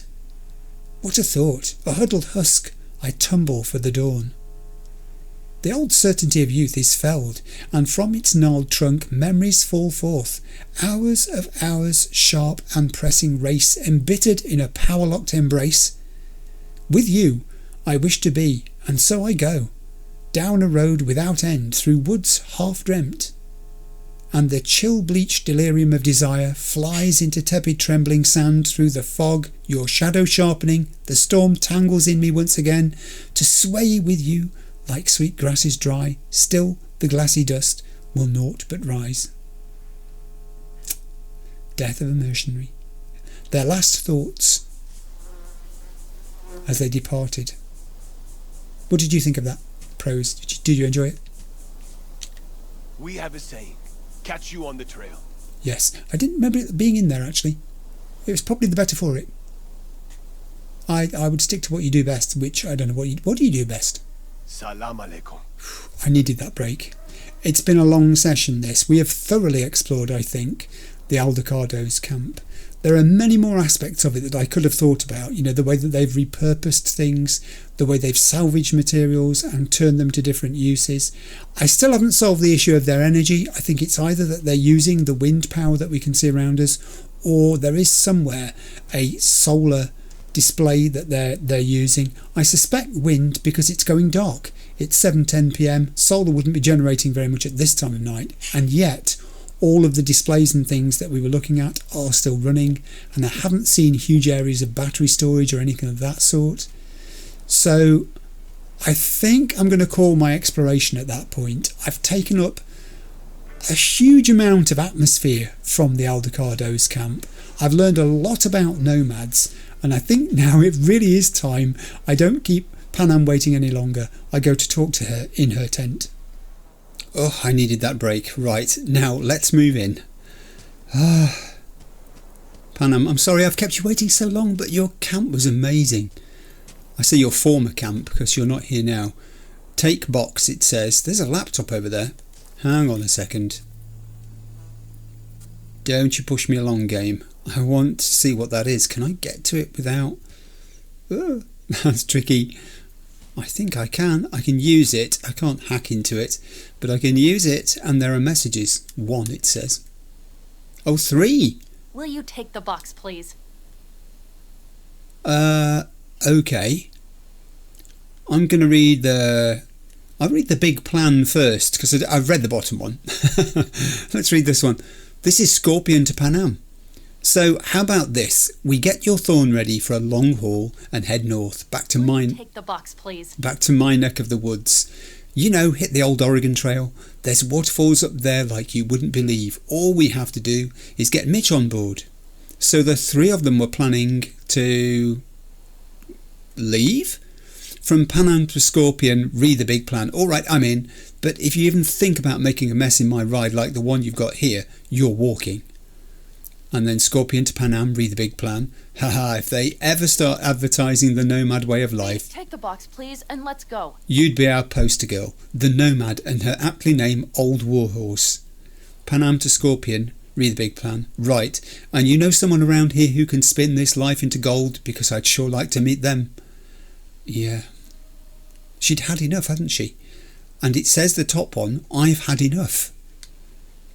And I wish there were dates on these texts, these emails, these communications. The absence of dates does cause some sort of doubt about sequencing. Mitch, this is from Panam to Mitch. I'm getting the hell out. I'm sorry, I know it's sudden, but if I don't leave now, I'll call you when I'm in town. I'll look into that afterlife and find a job. Everything will be fine. Don't you dare worry about me. We'll talk soon. Mitch to Panam. Okay, I won't mince words here. Think long and hard, girl. You believe it will be better in the big city, but that's just because you don't know what's waiting for you there. Hey, take the box, please, and let's go. Here with us, you just butt heads with Saul. In Night City, you have to contend with everyone. Dog eat dog. The camp is your family. The city, you'll be lost in a crowd of strangers. Please come back. We'll talk. Cool our heads. Panam replies, No, Mitch, I've thought long and hard on this. If I change nothing, I swear I will explode, or kill someone, you know who. I'm leaving my home, but I'm not leaving you or Scorpion or the others.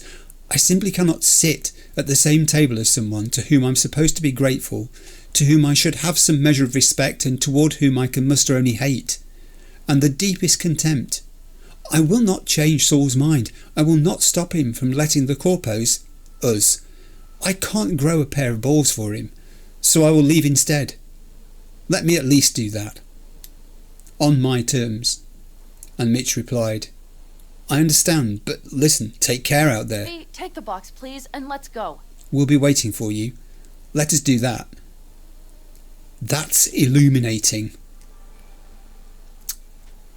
And your attitude and your look now kind of make even more sense. What's inside? A few odds and ends that should be useful. Take it. All right, that's everything. Let's go. We'd better hope that Saul doesn't spot us walking out with this lot. He is not going to be mighty pleased. Saul, will you come back? Will she come back if she fixes her differences with Saul? No reply. I don't think she's going to fix her differences with the guy at all. She looks pretty determined. You'll stop by later, right, honey? Next time, Ellie. I promise. Pretty determined to me, and she's got friends. In this camp she has friends. Lots of them. Oh, and here's 2 more. So, I'm off. Yeah, go on, go already. Call us sometime. Keep an eye on her, V. Yeah, you see, they don't really mean that, do they? They're sounding like they don't care, but they do care. Put it in the trunk. I shall. In the trunk it goes, along with a basket that looks just like my cat basket and Judy's linen basket, laundry basket, call it what you like. What is in the back of your car that wasn't there before? Detergent, rubbish, and a big gun. That's a big gun. I thought we'd be taking more equipment than that, but apparently not. Let's go. I don't know where we're going. Oh, wow. I'm going to go bottom to top, as is my want sometimes. So, Rocky Ridge. Empty, dusty hole in the middle of bumfuck nowhere, I heard. Natives either moved to Night City or just got the hell out. Then you know almost all there is to know. All right. The whole area was waiting on a new interstate extension. It was supposed to breathe new life into the town. It didn't happen, of course. How many ghost towns do you think are there? Hundreds? Countrywide? Thousands. Wow. I drove down I-80 the other day. All you have to do is pull over after sundown. It's quiet then. And you hear it. What's that? The wind whistling through boarded-up windows. Tumbleweeds scratching across dry, sandy tracks. That's how towns die. Not with a bang, but with whispers and whimpers. Wow. She really feels this stuff, doesn't she? Yeah, let's talk about Mitch and Scorpion. Were those two in the army? Scorpion Mitch? Yeah. Panzer boys. They were on contract during the last war. Panzer boys. Flew those huge transporters. Scorpion piloted. Mitch ran security. They both got some kick-ass combat implants and a stack of really fucked up nightmares. I'll bet. But they are fond of you, aren't they? They are concerned for your welfare. Mitch and Scorpion seem good souls. The best friends a girl could ask for. I'd stay in the camp too if I were in their shoes. Fuck Saul and his generators, of course. Yet the clan comes first. But I'm not part of it anymore. Oof. Still treated you like you're one of them. They care about you. Mm-hmm. Do you have anyone you would call close? This is the problem when your identity becomes that of a group, isn't it? Without the clan, are you still an individual? Can you stand alone? That's an interesting question. I'm going to say that he hasn't. Haven't been so lucky. I see. And the top one is the one I've left till last because I think this is the one that's going to generate a response. I'm not sure. Seems you got a real problem with authority. What? Rogue, Saul. He your leader? Their leader. Seemed in a hurry to delta the hell out of there. Let's just say Saul wouldn't have been happy to see me. No, I agree with that. What happened? The reason we came to California was because he promised change for the Aldecados. He claimed we would turn over a new leaf. But you saw it. We got a handful of tents on a heap of sand. Ooh. A hell of a promised land. I wanted something different. Better. Saul's a damned coward. He'll be the end of the clan, I'm certain. Okay, we have arrived. That's a different take on things. That was a very different take on things.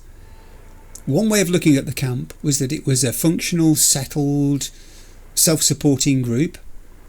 And her way of looking at it is that it's just nowhere. It's not doing anything. It's static, it's stagnant. We get ready to greet the Raffins, and we've little time for that. We'll need to improvise. We should scout first, to look for anything that might be useful. I'll do some scouting. It's given me a scouting area by the looks of it. Scan the devices in the area. The devices? Well, what devices? I will scan the devices. There's a whole bunch of buildings around here.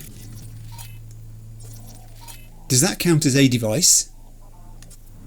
Apparently it does. So, any of the yellow devices that... Okay, hang on a minute. There's like... Oh, readables. Does a forklift count as a device? Apparently it does. So I've just got to scan 3 devices. Is that it? Cleaning machine? No, cleaning machines don't count. Because it's unpowered. But then that's unpowered. Nothing's got any power.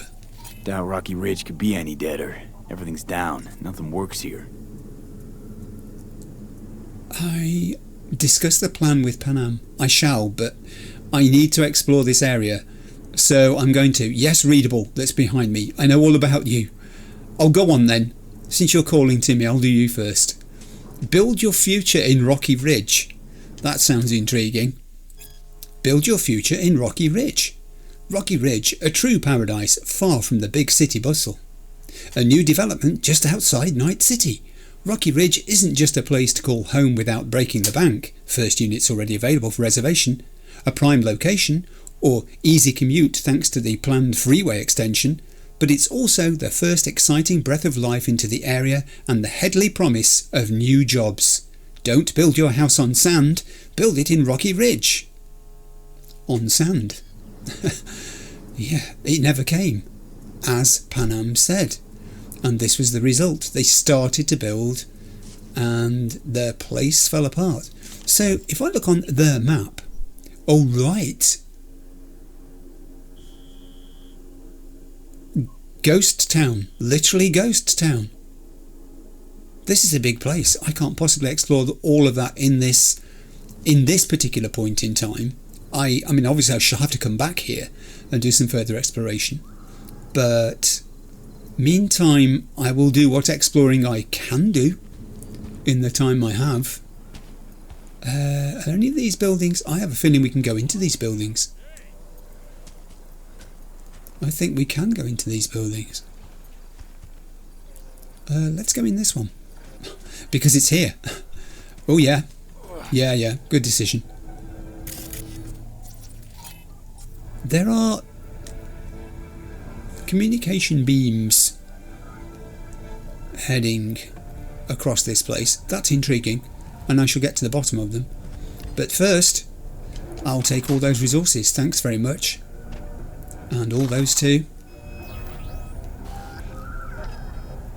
And suddenly I'm hearing music. Something must have power. Whoa! This was like a bar then? It's not anymore, but it was. Another readable? You're kidding me. Okay, there's going to be stuff to pick up in here. Let's do this. How did that get stuck in there? I don't want to know the backstory. Some Eurodollars left lying around. A plastic gas mask with filter. I mean, there is limited power here still then, because all this stuff is powered up. And there is another readable on the edge of here which says later. Later? Sorry Jax, I'm out. Put those new fridges in under the bar, set up the keys, taps are all flowing, head on the Brosif foaming up preem. Guess all you need is some customers, then we can talk. But seriously, as a friend, just sell the damn place. Never going to finish this town. They hazed you good with that low rate mortgage. I know it. Got a feel for that sort of thing. Anyway, you need something? Hit me on the horn. I'm going back to pouring brew in NC. Bosie. Ooh.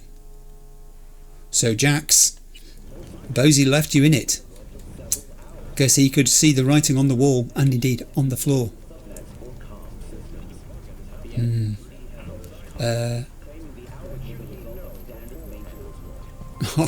mean, I could stop and watch the television, but I'm on a mission here. I haven't watched TV for a while actually in the game. I know this, and I will return to doing so. But just for now, that's where I've just come from. That's the back of the garage area where I just came from. There, is this a staircase? It is a staircase. How do I, by walking around the corner of course, get to the staircase? Oh, wow. This place looks... There's another readable? Honestly, I thought when we changed locations we might have left all these behind, but apparently not. And are these curtains I've seen before? These are used in other establishments, aren't they?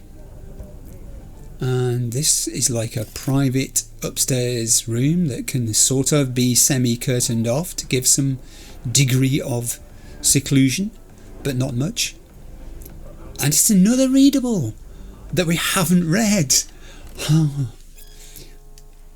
Sayonara Station by Luke Steelman. Wait a second before we start. Have you wondered how this book ended up in your hands? Where it came from? Who delivered it? Of course you haven't. Nobody ever wonders about things like that. It's a shame because the answer's quite interesting. I'd go as far to say it's fascinating. Not so long ago, most shipments were made via sea on freighters, cheap, quick and relatively safe. But during the Fourth Corporate War, some genius in Arasaka had an idea to release automated, self-replicating mines controlled by an AI into the ocean. What could possibly go wrong? A lot, it turns out. The AI had a single objective: destroy enemy vessels. Simple, right?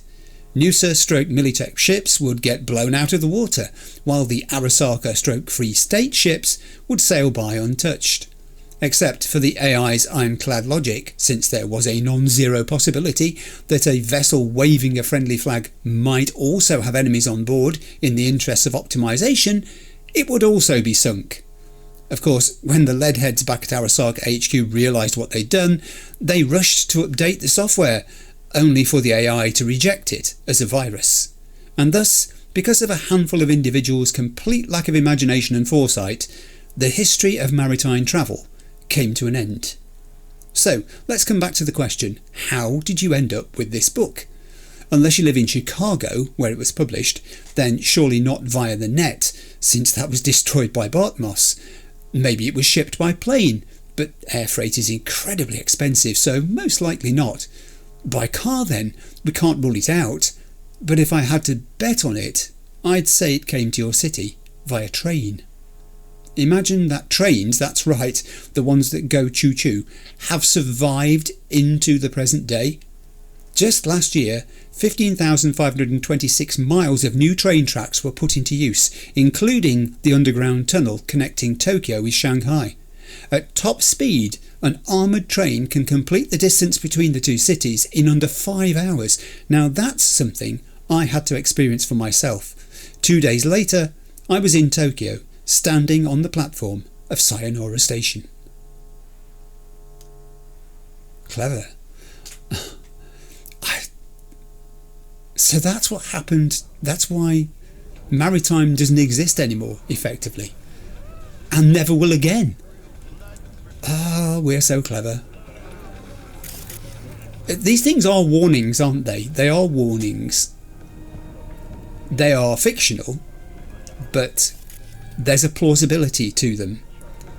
And the consequences as well. Someone's thought about what would happen if. The what if game is one of the best games I like to play in my head. The what if. I've passed this on, actually. I won't explain how I've passed this on to people that I've come in contact with. Always think, what if? Always look at the possibilities, the unexpected. Plan for them. Even if they don't happen, have it in your mind what you're going to do if they do. That's an interesting building. And I've just realised these things are, because they're probably multi-storey buildings, many of them, I'm wondering if I can get up onto their roofs. I believe I can. I believe I shall. Oh, that's good. Now I have a vantage point from which to work. And give myself a view of the street. There is Panam's stand-in Colby C210 camper that's passing for her vehicle at the moment. Hey, it will have to do. Oh, I have a body. I have some resources and a body. I'll do the resources first, because otherwise I'll forget. Anti-shrapnel hooded bomber. Well, you never know when you might need one. Let's play the what if game. I'll take that. I can't loot you. Not. It's another readable. Let me just get this heavy ammo and shotgun ammo first, and then another readable. Archived conversation, Kooky and Marty. Kooky, got someone, 3 o'clock, speed approximately 50 miles an hour. Kooky, be there in 5 to 7 minutes. Marty, okay, let's roll. You and Nina take the station roof. I'll guard the bow shack. Go on my signal. Continuous fire. Understood? Kooky. Roger that. Ooh, an ambush was planned. And by the looks of it, it didn't go too well. Okay, I think I can get off this roof now. I need to not lose my bearings here because there are so many buildings and I don't know that I'm going to get to go in many of them. Because time's going on, it's 8:49 PM. Panam's awaiting. This town then extends in that direction, I would guess. The ghost town. There are structures you can see a distance away there. Towards where the city would be. Although maybe also it extends further even this way, I would think now. Okay. So that building I've just been is that one, but there is now this one, which looks like I can also go in here too. This fuel station, as was. The place is deserted, so I'm not too worried about encountering bad guys as such. I'm just worried about losing my bearings because it's big. Okay, I'll have that. Because I love the way these tools have been left very neatly, and there's another readable. Very neatly stacked up for us to find. Nothing else in here. There is a door, which I guess I can't open. It's unpowered, it says. Again with that data stream. Fascinating. Let's look at this one. We haven't read this either. Okay. The Valar mission, back to square one.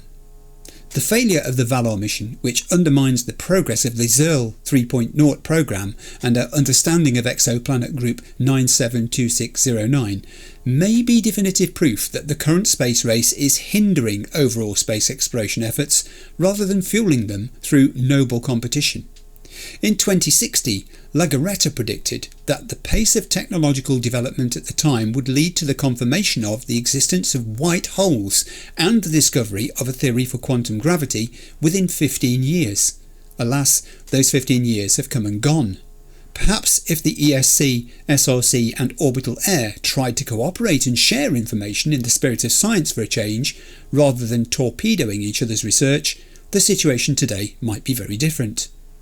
I do not claim to be a visionary, as Lagaretta was, but I would bet my last Eurodollar that the next major mission success will launch from O'Neill 1, not Earth. Ooh. Losing the space race to the colonists elsewhere. Okay. That was a funny room to come into, actually. And the mystery of this locked door. Oh, there's a readable in here. Okay, let's go get... Oh.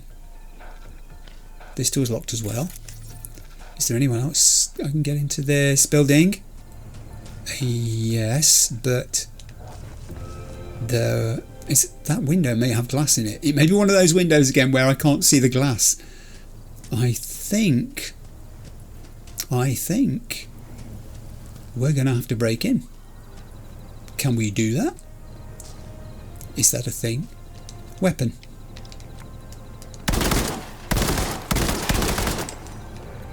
I think I've just broken the glass. And I've entered the room. I mean, it's a tactic. Maybe I could have just held my weapon up and smashed it like a melee thing. This is from Macy. We haven't read this either. I have lost count now of the number of readables, new readables, that are in this area. It's as if they're completely different in many ways to the readables that are in the city. But then I suppose they would be because these people's situation is so different. From Macy. So this is how it's going to be. Fine. I'm done talking anyway. I've got nothing more to say. I'm just done. It's over. The lawyers will take care of the paperwork and I'll go build myself a new life. You go ahead, stay in this ghost town, pay off that mortgage on a house that'll never be finished. Look at that signature of yours on that contract, the one that made us uproot our lives and then cost you your marriage. Maybe one day you'll get it through that thick skull of yours. They can back out whenever they want, and you'll be left with nothing. Take care, Macy. P.S. No, I'd rather you didn't come to see the kids right now. Ooh. This place cost people a lot. It cost them their relationships. There's so many backstories here. This also has a roof, which I shall climb onto. I realise I haven't gone into the whole of the downstairs of that either at the moment, and I probably should. Oh, were you part of the ambush too? I'm guessing you were. Oh, this did not end well. Okay, I'm going to go back downstairs again. I think I can risk jumping that. It's alright.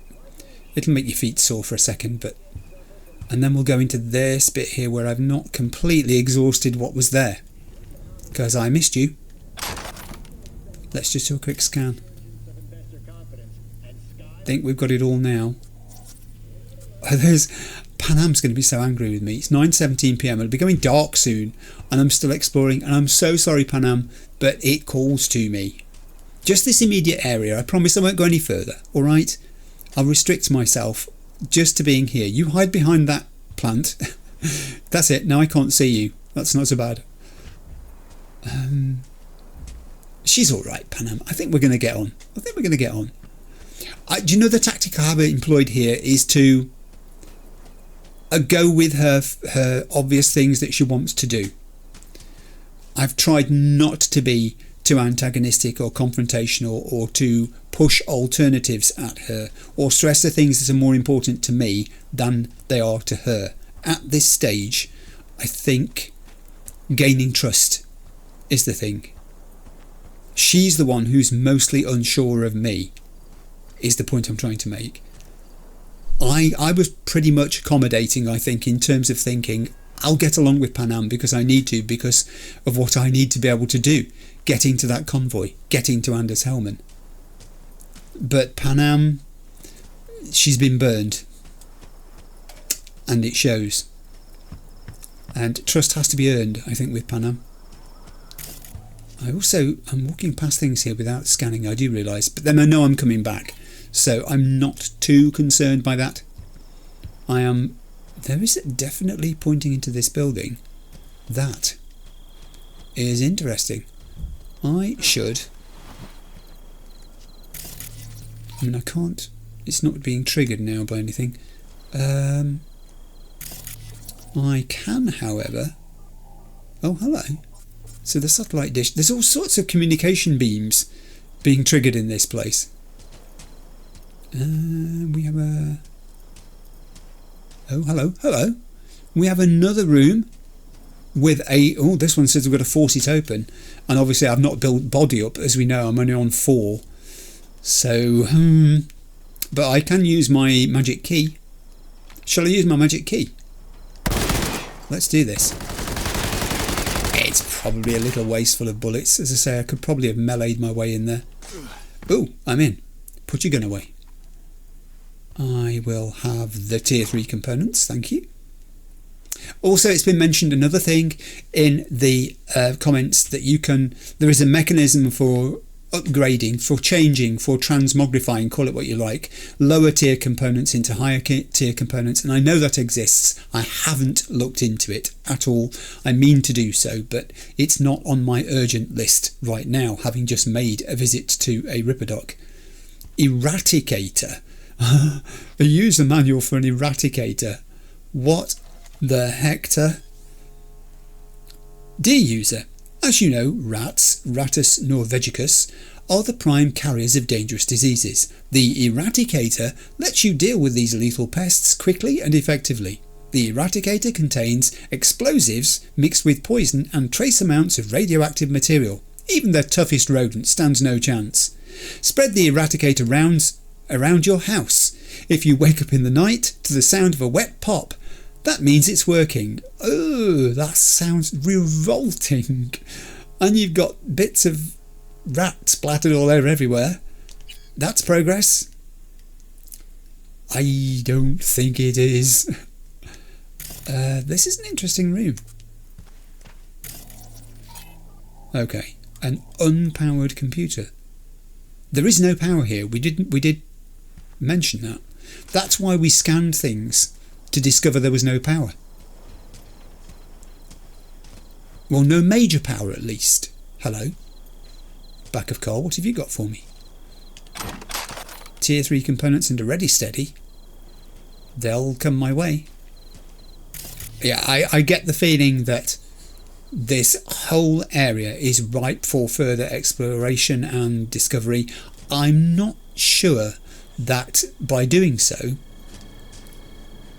it's going to maintain this density of stuff. It can't possibly, can it? All the way through all these buildings, all those streets, they can't be as resourced as this area is here. If I was a dev, I would concentrate resources in this part. That's useful to know that there are street lights down there and we're going to be able to see if we need to. Is that replicated in the other direction? It is to a degree. This area in which we are is the darkest area of the whole place. Have I been on the roof of this one? I think I have. Yeah, because that's the one where I climbed up the stairs and then went on the roof. I'll just go and check again because it's a vantage point, and I said that, yeah, I know that's where the body was. Vantage points are useful. What's to see if I scan from here? A satellite dish, which is communicating with something in there. This one doesn't do anything. Alright, I'm going to go downstairs again. Yeah, it was a sticky end, that was, wasn't it? It's going very dark, Panam. I am minded to stop at this point before I discuss the plan with Panam. I think we've done quite a lot of exploration. I'm looking at my clock. I think this is going to be like probably a 2.5 hour episode, something like that. That's long enough. This could get complicated. This is probably a good place to stop. I will pause. I'll be back to you in a second. That was an extraordinary episode. I've never before encountered such a concentrated amount of lore, readables, shards, information being imparted to us on a wide range of subjects, so much so that I now have a much stronger appreciation of nomads.